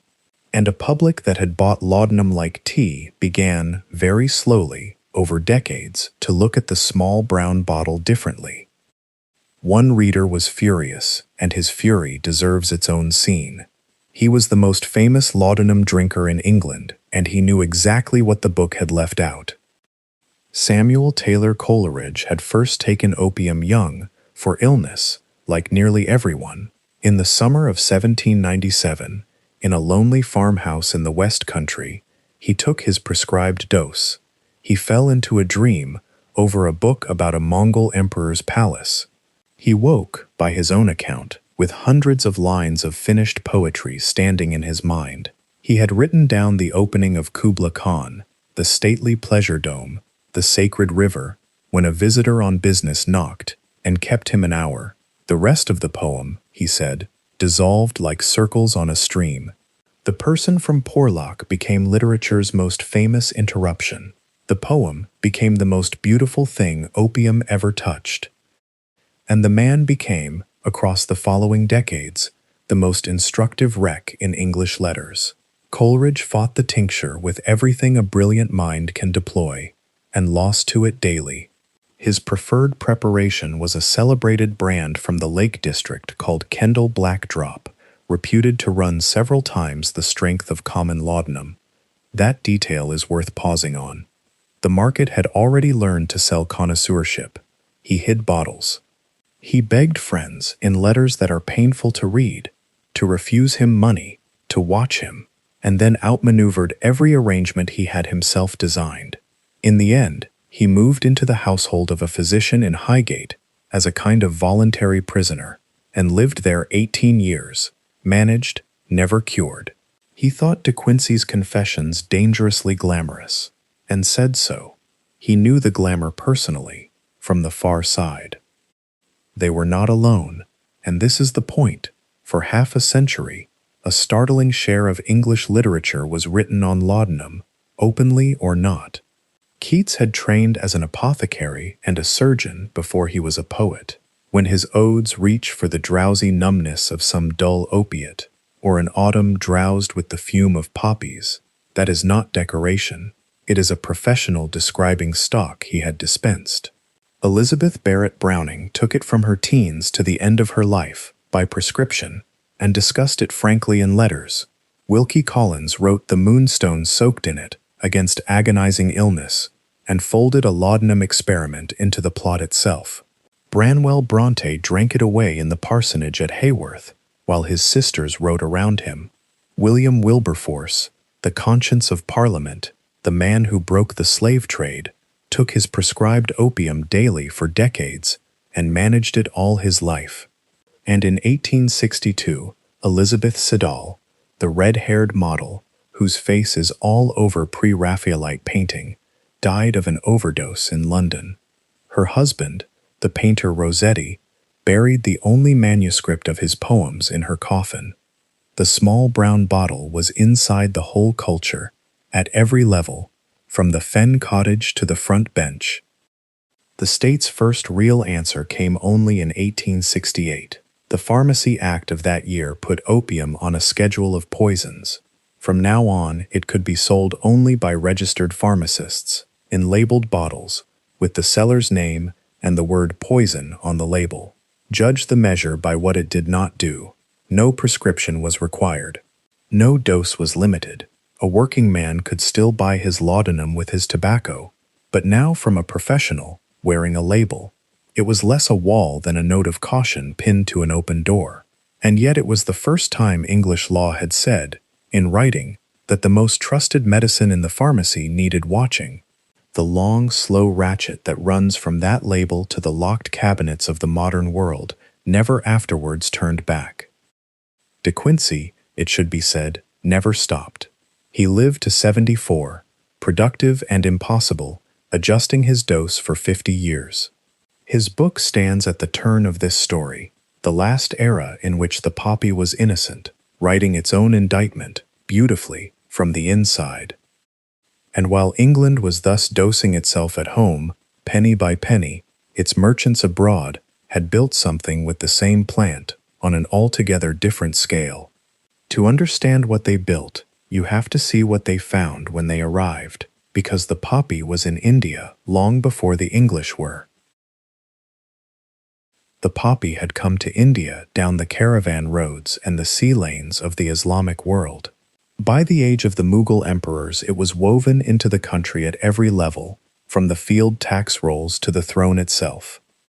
The first Portuguese traders on the Indian coast, at the very start of the 1500s, sized the situation up immediately. Their agents wrote home about Afyun, opium, as a great merchandise of the East. It moved in bulk between the Red Sea, the Gujarati ports, and the islands beyond, one of the standard commodities of the richest trade on earth. Europeans did not introduce opium to Asian commerce. They found it there, already old, and elbowed in. Inside India, the drug had a public life unlike anywhere this story has been. In Rajputana, the warrior aristocracy took opium openly and ceremonially, dissolved and shared at gatherings, offered to guests as courtesy, taken by fighting men before battle, part of weddings and funerals and the sealing of feuds. Its water even carried the social weight that wine carried in Europe, offered and accepted as a bond. And at the very top, the emperors kept their own accounts. Babur, the founder of the Mughal line, mentions his opium in his remarkably candid memoirs. His great-grandson Jahangir, ruler of the richest empire on earth in the early 1600s, went further, because Jahangir wrote a diary and hid nothing in it. He recorded his intake, counted in his own units, alongside his wine, with the unblinking precision of a man keeping books on himself. He had watched 2 of his brothers die, ruined by drink and drugs, and wrote about that too. An emperor of 100 million people, auditing his own dependence in his own hand, 2 centuries before De Quincey made the same ledger into literature. The Mughal state, practical as ever, taxed all of it. Poppy fields appear in the imperial revenue surveys, and opium moved through licensed markets. The fertile stretches of the Ganges Valley around Patna and the black soil uplands of Malwa in central India became the 2 great producing regions, and whole villages in both lived by the spring bleeding of the capsules. Those 2 names come back. When the East India Company took Bengal, what it seized was not an idea but a going concern. Patna's crop, Patna's methods, Patna's trade routes. A mature industry, with 1,000 years of custom behind it. The company's innovation was never the opium. It was the scale and the destination. The poppy had come to China as medicine 1,000 years before, and for most of that time it had behaved. What changed was not the plant but a fashion, and the fashion came by sea. In the 17th century, tobacco arrived in Asia on the ships of the New World trade, and with it the pipe. Along the routes of the East Indies, in Java and Formosa, smokers began blending tobacco with a syrup of opium, a preparation called madak. The practice worked its way up the coast into China, and somewhere in the early 18th century, Chinese smokers dispensed with the tobacco altogether and smoked prepared opium pure. This was new in the plant's whole 4,000-year record. Eaten or drunk, opium enters slowly. Smoked, it arrives in the brain in seconds, and the difference in speed is a difference in kind, in pleasure, in grip. The practice built its own equipment and its own etiquette, and observers describe the scene so often that you can furnish it exactly. Not a fire and not a cigarette. A small lamp with a steady flame, a long pipe with the bowl set sideways near its end, and the smoker lying down, because the position was part of the method. A bead of prepared opium, toasted over the lamp on a needle, and worked into the bowl. The bowl tipped to the flame, and the whole vaporized in one long practiced draw. Then stillness. The rooms where this happened by the dozen, dim, quiet, lined with wooden couches, would become, through Western eyes, the century's great theater of the exotic. It was painted always with the same two figures, the elegant smoker at his leisure, and the ruined one beyond him, hollow as a lantern. Both were real. Between them lay the same long slope this film has been walking since the Theriac of the bazaars. The pipe made the slope steeper and faster than anything before it. One more thing about the den, since the image will chase this subject for 100 years. When it finally appeared in England itself, in the sailors' streets of London's East End, it amounted to a handful of poor rooms serving a small Chinese community, and the laudanum swallowing nation around them, thousands of times larger in its consumption, made those few rooms into the century's favorite picture of foreign vice. Dickens opened his last novel in one. The novelists needed the den, the numbers never did. The old medicine had become something else, and the Chinese state noticed, with remarkable speed. In 1729, the Yongzheng emperor banned the sale of Medoc. It was the first anti-opium law in the world's history, and it drew the line exactly where the change had happened.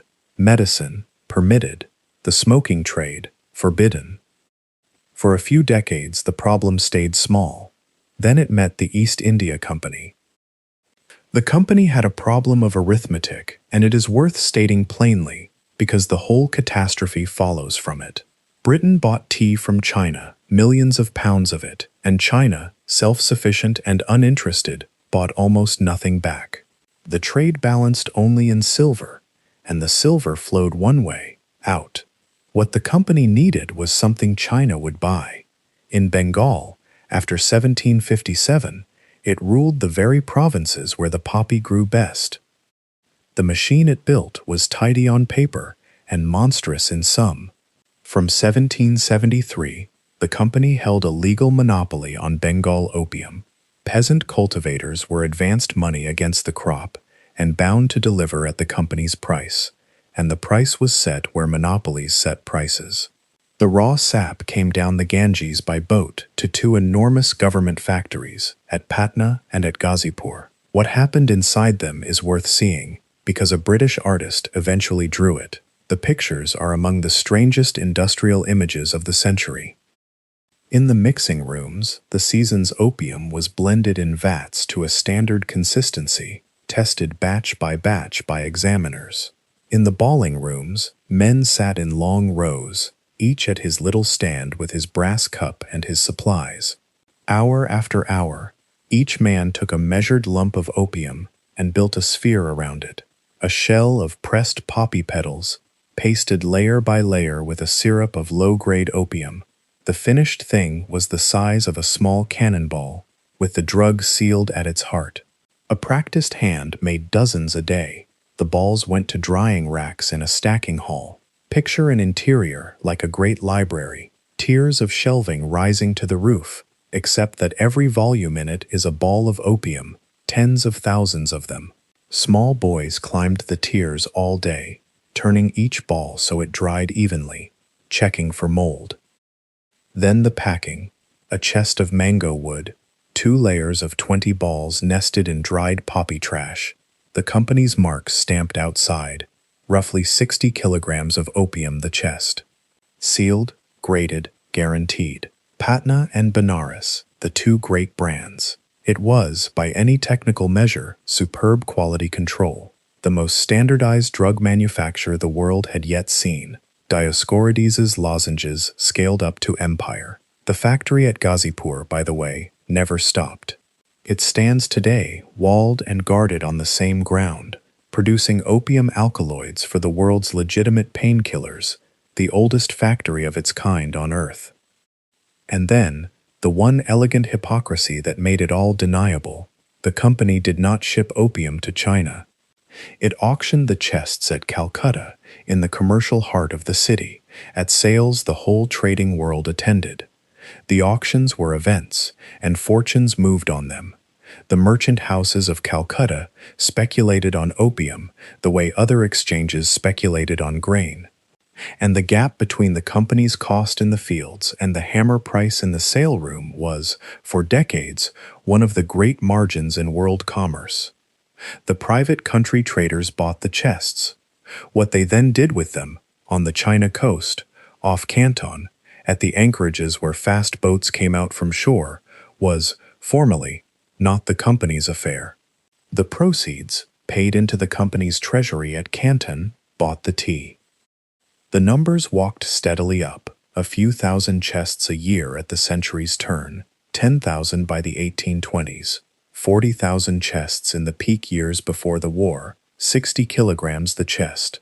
Every kilogram of it was scraped bead by bead off green capsules in the dawn fields of Bengal by hands that saw almost none of the money. The trade even bred its own ships.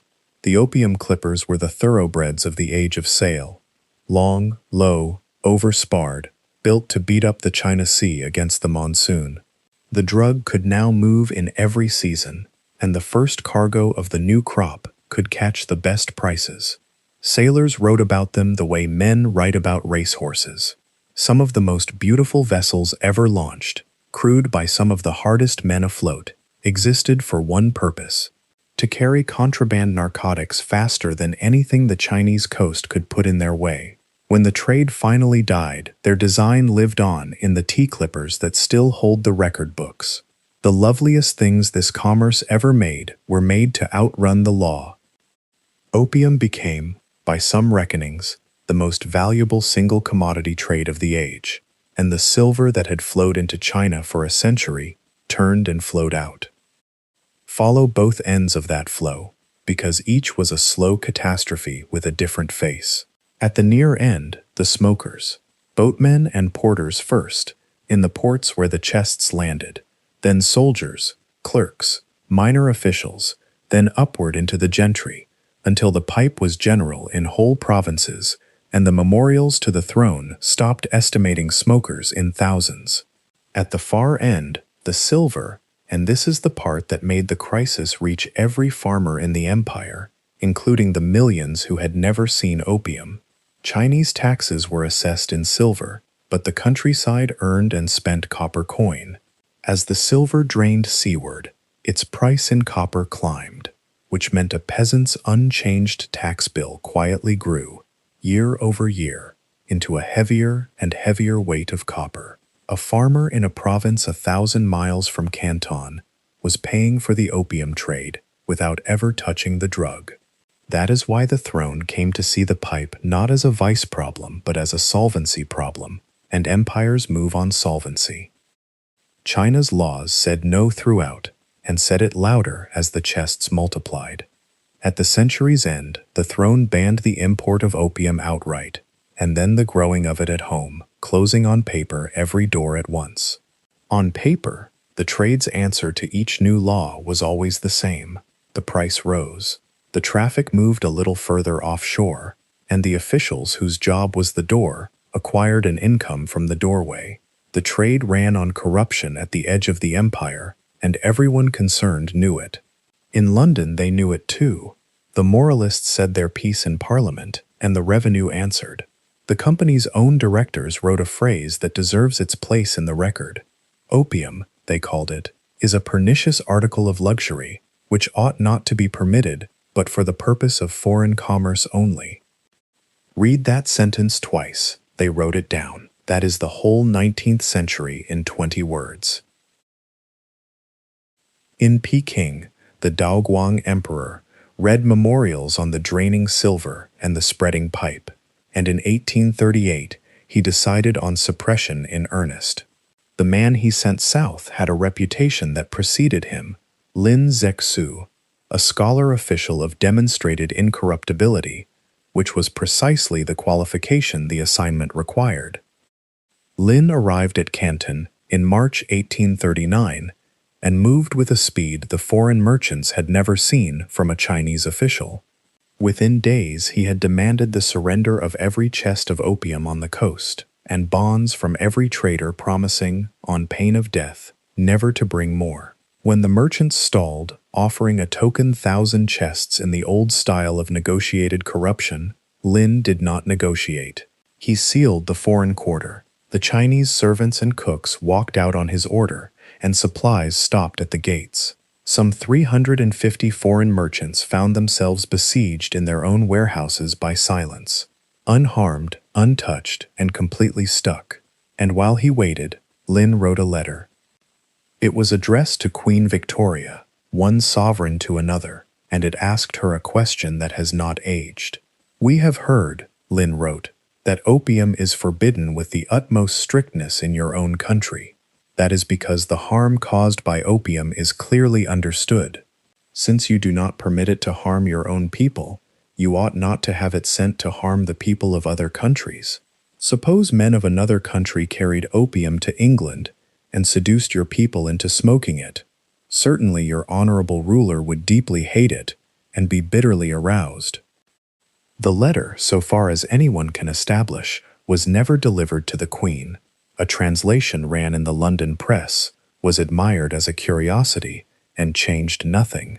It survives as one of the clearest short documents of the century, a question mailed from one world to another and returned unopened. What broke the siege was a signature, and the signature is where the war was actually decided, months before a shot. Charles Elliot, the British Superintendent of Trade, a serving officer of the Crown, ordered the merchants to hand their opium over to him, and he pledged that the British government would make their losses good. Follow what that one promise did. The instant Elliot signed, 20,000 chests of contraband stopped being the merchants' problem and became the British taxpayers. And a government that had no intention of paying for confiscated smugglers' stock out of its own revenues now had an enormous bill sitting on its books. A bill that only China could be made to settle. The merchants, delighted, handed over the lot, 20,283 chests. Men in London understood immediately what the pledge meant. The bill would be collected, one way or another. Lin then did something no one expected. He did not warehouse the opium for quiet resale, the customary end of confiscations on that coast. At Humen, by the shore, he had great trenches dug and lined with stone. Through 20 days of June 1839, work gangs watched, counted, and searched at the gates, broke up some 1,400 tons of opium. They trod it into water, mixed it with salt and lime, and flushed the dissolving mess into the sea on the ebb tide. One workman caught carrying a piece away was executed on the spot. The record-keeping was that serious. And Lin, who did nothing carelessly, composed a formal prayer of apology to the spirits of the sea for what he was obliged to pour into their waters. He advised the creatures of the coast, in effect, to move away for a while. He also wrote to the emperor that the barbarians would not dare make war over it. On the scale of the thing, he was right. This was the largest drug seizure and destruction the world had seen, and arguably still is. The date it finished is quietly commemorated to this day. When, generations later, the world's governments wanted a date for their International Day against the drug trade, they chose the day in late June when Lin's trenches finished their work. On the war, he was wrong. Britain was not of one mind about that war, and the record should say so. When Parliament debated it in the spring of 1840, a young member named William Gladstone stood up against it, and he was not speaking from theory. His own sister was living out a laudanum addiction at home. He knew, from the family dinner table, exactly what the commodity in the chests did to a person. A war more unjust in its origin, he told the House. A war more calculated to cover this country with permanent disgrace, I do not know, and I have not read of. The motion against the government failed, narrowly. The fleet was already at sea. Gladstone would be Prime Minister 4 times, and he never changed his opinion of that war. The fighting that followed, in 2 pulses between 1839 and 1842, was brutally one-sided. One image will do for all of it. The Nemesis, an iron-hulled paddle steamer, built in secret for the company, flat-bottomed so she could leave the fleet behind and work up the shallow rivers where the war junks thought themselves safe. She moved against wind and tide because she carried her own weather in her boilers. The Chinese coast had prepared, over centuries, for every kind of ship that obeyed the wind. Nothing on it had an answer for a ship that did not. This film will not linger over the war. It is a war story, and this is a plant story. What matters here is the paper it ended on. The Treaty of Nanking, signed aboard a British warship in August 1842, ceded the island of Hong Kong and opened 5 ports to British trade and residence, and it set an indemnity of 21 million silver dollars. 6 million of those dollars were compensation, item by item, for the chests Lin had washed into the sea. The treaty did not mention opium. Nobody wanted the word on the parchment. The trade it was fought over resumed at once and grew. 15 years later, a second war, fought over a boarded ship and much else, finished what the first had left undone. Among its settlements, the import of opium into China was legalized outright, taxed and tariffed like cloth. The pretense that this was smuggling was retired. What followed was, in a way, the darkest twist of all. Freed of the law, the poppy itself moved in. Chinese farmers planted it on Chinese soil and undersold the imported chests. By the century's end, China's poppy problem was mostly homegrown, a self-sustaining wound that no navy had to supply. And Lin? The empire he had served so exactly needed someone to blame, and honest men are always available for that. He was stripped of office while the war still ran, and exiled to the far northwest, to the frontier beyond the deserts, about as far from the sea as the map of China goes. He went without complaint, and worked on irrigation projects in his banishment. He was eventually recalled, and died in 1850, on the road. An old man, traveling to yet another crisis the throne had asked him to fix. History's verdict has been kinder to him than his emperor's was. The man who lost everything enforcing a drug law that his opponent's own country would eventually adopt in every particular has statues now, in China and beyond it. The question he mailed to London still does not have a good answer. And with that, the poppy had done, at the scale of empires, what it had always done at the scale of a single sick room. It had eased something in the short run, the company's silver problem, and exacted the cost later from other people. Sleep and death, the twin brothers, on the largest canvas they were ever painted on. This story does not end there, because that is not where the plant's own story ends. Wars decide who sells a drug, and at what price, and under whose flag. They do not decide what a drug is, and while the empires were arming over the old poppy, the thing that actually ended its 4,000-year reign had already happened. It happened decades earlier, completely unnoticed, in a place about as far from Canton as it is possible to be. A backroom pharmacy in a small Westphalian town, in the hands of an assistant barely out of his teens. Everything at Humen was the past, fighting over the past. The future was a jar of gray crystals on a shelf in Paderborn, and nobody in either fleet had ever heard of it. Paderborn, in northwestern Germany, at the turn of the 19th century, was a quiet cathedral town of a few thousand people.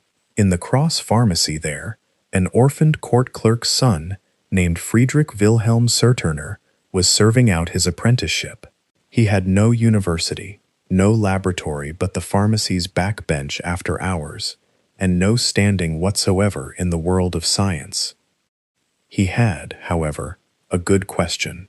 Opium was the most important drug in the pharmacopoeia, and every pharmacist knew its embarrassing secret. No two batches were alike. One consignment was strong, the next feeble, and the sick paid the difference. Somewhere inside the brown gum, Serturner reasoned, in the spirit of Paracelsus's old arcana, there must be a something, the actual sleep-making principle, and it should be possible to get it out. Between 1803 and 1805, in the hours after the shop closed, he worked at it, dissolving opium, precipitating, washing, redissolving, with the simple acids and alkalis a provincial pharmacy stocked dozens of runs, each logged in a notebook by candlelight. Nobody trained him to do this. Nobody expected anything of him at all, which may be why he was free to try. The chemistry of the day held, on good authority, that the active principles of plants were acids. The something in opium refused to behave like an acid. It behaved like an alkali, a plant behaving like no plant was supposed to, and an apprentice, with no reputation to protect, simply followed the substance instead of the doctrine. And he found his way to something no one had ever seen: fine, grayish-white crystals that carried the whole power of the drug. Dosed to stray dogs, the crystals brought on deep, unbroken sleep. The gum was mostly ballast, resins and gums and waxes. The sleep lived in the crystal, and the crystal could be weighed. That is the whole revolution in one sentence. For the first time in 4,000 years, the poppy's gift had a mass. He named it, reaching for Ovid, after Morpheus, the god of dreams, morphium. Morphine, as the chemists of Paris would soon respell it. He published in a pharmacy journal in 1806, a provincial apprentice, announcing quietly that he had found the active principle of opium. The learned world responded with silence. No chair of chemistry replied. No academy wrote. An apprentice in Paderborn was not somebody whose crystals required an answer. He published again, more fully, in 1817, and this time the paper contained a scene that still makes a reader wince. Sir Turner had needed to prove the crystals worked on people, and he had exactly the resources of an unknown young pharmacist, which is to say, himself and his friends. He and 3 young men, none of them past 20, took the purified crystals together, escalating in under an hour. Sir Turner wrote down what happened as it happened: the flush and the lightness, the confusion arriving, the pain in the head, the clouding. Then, as he realized how far past safety they had gone, the panic, and the desperate improvised antidote, and the vomiting that probably saved some of their lives. All 4 were days recovering. His conclusion was not triumphant, it was frightened. He had isolated, he wrote, a substance of terrifying strength. He begged the attention of the authorities to it, precisely because it was so much stronger than the opium it came from. Notice what he had done, because his little group was the first in the world it could happen to. For 4,000 years, everyone in this story had taken the poppy diluted, buffered inside gum and syrup and wine. These 4 young men were the first human beings ever to meet the molecule alone. The whole coming century of the drug, its mercy in the hospitals and its disasters everywhere else, was compressed into that one evening in a German parlor, and Sir Turner, to his lasting credit, understood immediately which half he was holding. This time the world heard. Gay-Lussac in Paris, the leading chemist of the age, had the paper translated and championed it. The French Institute would eventually award Sir Turner a prize worth 2,000 francs as the recognized discoverer, and chemistry itself pivoted around his little crystals, because what he had found was not just opium's essence. It was the first member of an entire unsuspected class of natural substances, the plant alkaloids. Once his method was in the world, the harvest came fast. Quinine out of cinchona bark, caffeine out of the coffee bean, strychnine, nicotine, atropine, each a plant's active principle caught as a pure, weighable crystal. Opium itself kept yielding. In 1832, a French chemist pulled a second, gentler sleep-maker out of the gum. For its name, he woke the old Greek word, this film flagged long ago, codeia, the poppy head, codeine. It is in cough syrups and pharmacy cabinets all over the world tonight, a piece of ancient Greek, asleep on the label. And within a generation, a Darmstadt apothecary shop that took up the manufacture of Sir Turner's morphine had grown into the house of Merck, and pharmacy had become the pharmaceutical industry. At the bedside, the change was total. Medicine no longer prescribed the tears of a plant, variable as weather. It prescribed a compound, in grains and fractions of grains, the same in Boston as in Berlin. The old brown tincture began its long retreat to the back of the shelf. 4,000 years of this story, from the lake villages to De Quincey's bottle, had run on the plant itself, gathered, dried, steeped, praised, feared, but never understood. Sir Turner ended that era on a pharmacy bench, at night, unpaid. The poppy's gift could now be weighed to the milligram, so, though the naming of it would take another century, could its price. Sir Turner himself got little joy of it. He fought for recognition all his life, and grew reclusive and bitter in later years. He suffered long from an illness whose pain, the record suggests, he treated with the very substance he had discovered. He died in Hamelin in 1841. He asked that his gravestone remember him as the discoverer of morphine. It does.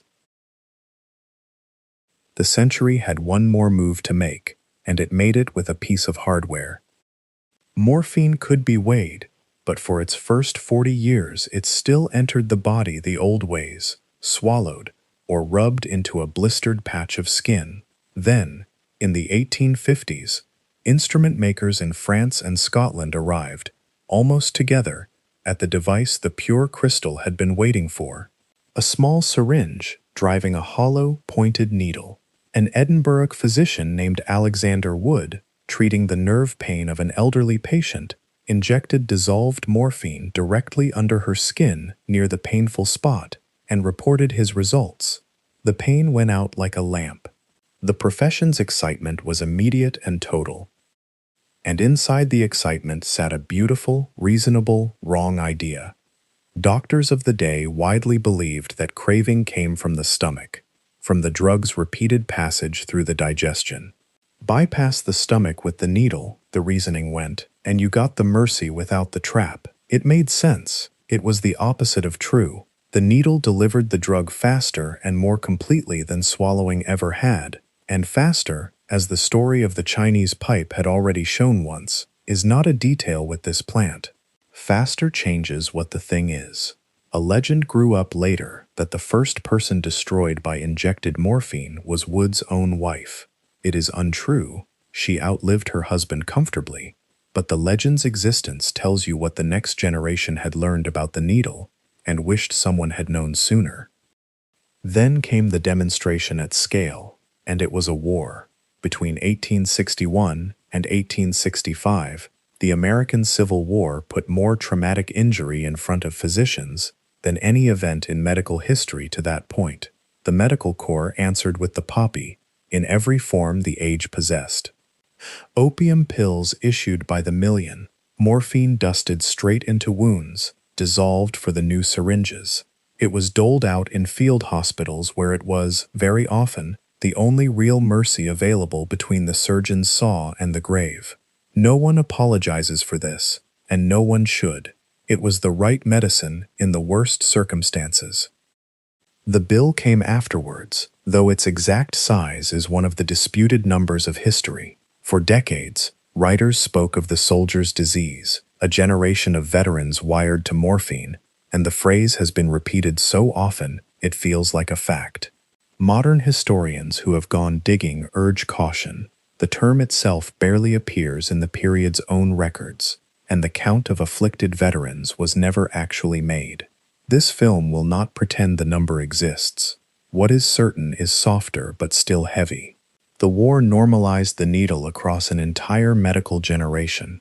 Morphine dependence was common enough afterwards to acquire names and clinics, and by the 1870s, the profession that had waited 4,000 years to purify the poppy's mercy was writing worried books about the morphine habit. It was coining, at last, the vocabulary this whole story had been missing. And notice who the book said the typical patient now was, because the drug had changed its address. The face of opium in 1700 was a fen laborer with his penny stick. The face of morphinism at the century's end was respectable, the physician himself, with the readiest access of anyone alive, the physician's wife, the well-off patient whose doctor's kindly visits had, injection by injection, built the very condition they were treating. The 19th century began with people dosing themselves and ended with the trap professionally installed, on prescription, in the best houses on the street. The plant did not do that. The needle and the goodwill did it together, which is this whole story in one sentence. The 19th century, which had opened with an apprentice's crystals, closed with one more of them. In the 1890s, chemists working over morphine's structure produced a modified compound. A German company judged it, on the medical opinion of the day, to be a safer, non-habit-forming substitute, excellent for coughs. They put it on the market in 1898, under a brand name that sounded heroic, because early testers said it made them feel that way. The name was heroin. How that particular promise aged, the 20th century found out at its own expense, and that is a story for another night in this series. The pattern by then should be familiar. It is the oldest pattern this plant has. Each new form, the tincture, the pipe, the crystal, the needle, the pill with the heroic name, arrived as the safe version of the one before, and each was stronger than what it replaced. 4,000 years of chemistry, and the poppy's two brothers, sleep and death, walked through every door medicine opened, side by side, exactly as the Greeks had carved them. So the story comes back to the field, because the field is still there. Somewhere this evening, in the last light, a poppy that nobody planted is standing at the edge of a wheat field. One stood exactly there at the edge of the first wheat fields, when farming itself was the newest thing in the world. The flower has not changed. It never needed to. Everything in this long story, every ship and statute and syringe, was human weather around a plant that simply went on doing what it had always done. And the working fields are still there too, the lawful ones, because the world has never for one day been able to do without this plant. The hospitals of every country on earth still run on the poppy's alkaloids. The licensed fields that supply them stand in the old places, and in one new one, in Anatolia, around the Black Fortress, in India, by the old company works at Ghazipur, and, on the far side of the world, on the island of Tasmania, which grows a large share of the raw material for the world's legal morphine and codeine. The modern crop is not even bled. Machines take the capsules whole and dry, and factories draw the medicine out, and no hand touches a knife to a green seed head from one harvest to the next. But Dioscorides would recognize the plant instantly, and nothing else in the field at all. Run the story once more, quickly, the way you might turn the pages of a book you have just finished. Seeds in the sunken mud of an Italian lake, 8,000 years old. Whole capsules laid in a Spanish cave with the dead, a disputed word on a clay tablet, and a remedy for a crying child on 20 meters of papyrus. Little Cypriot jugs shaped like seed heads, riding the Bronze Age sea lanes to Egypt. A clay goddess with scored capsules in her crown and her eyes closed. Helen's cup, the twin brothers, sleep and death, one flower held between them. Dioscorides at his desk, writing down the harvest for the next 15 centuries, and his book painted for a princess and thumbed for 1,000 years. An emperor of Rome, titrated by the greatest physician of the age. The juice becoming Afyun in Baghdad, the strongest of the stupefiers in the canon, a city in Anatolia wearing the drug's name, a monk of Reichenau hoeing his poppy bed, a sponge soaked against the surgeon's knife, a cup of dwale so that men may safely carve him, a wandering braggart who named Laudanum, and a sober Londoner who bottled it for everyone, a physician in 1700 describing the trap exactly, in a book nobody acted on, an emperor in India keeping honest books on his own habit 2 centuries before anyone in Europe dared. Penny bottles in the fens, treacle cordials in the nursery, a poem interrupted at Porlock, a journalist's confession that taught a nation what it had been drinking, balls of opium drying on library shelves in Patna, chests stacked 40,000 a year on the Ganges, the fastest ships on earth built to carry them. A letter to a queen, never answered. 1,400 tons dissolving into the June Sea at Humen. and the man who ordered it paying with exile for being right too early. Gray crystals on a pharmacy bench in Paderborn, and the tears of the poppy become a molecule with a name, and a needle in Edinburgh, promising, as every new form of this drug has always promised, that this time the mercy came without the price. One clarification before the light goes, because the two flowers are forever mistaken for each other. The scarlet poppy of the war memorials, the one worn on lapels each November, is a different plant.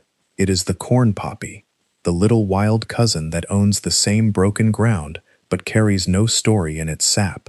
It earned its meaning honestly, blooming by the million over the churned fields of Flanders. But it is the cousin, the poppy of this film, the sleep-bringing one, wears no ribbon and needs none. Its memorial is the whole history of medicine. The seeds on tomorrow morning's bread rolls are the same seeds the lake villagers pressed for oil. The flower in the cottage garden is the goddess's crown and the company's revenue and the emperor's nightcap, all in one plain annual that lives a season and dies. Plants keep no history. This one gathered ours instead. 4,000 years of people reaching for the same green capsule, out of pain, out of greed, out of mercy, out of need. And the capsule answering every one of them the same way, without judgment and without mercy either, with milk that becomes amber, and amber that becomes sleep. The field is quiet now, the petals are down, the heads are heavy, and whatever happens next is another story, for another night. Sleep well.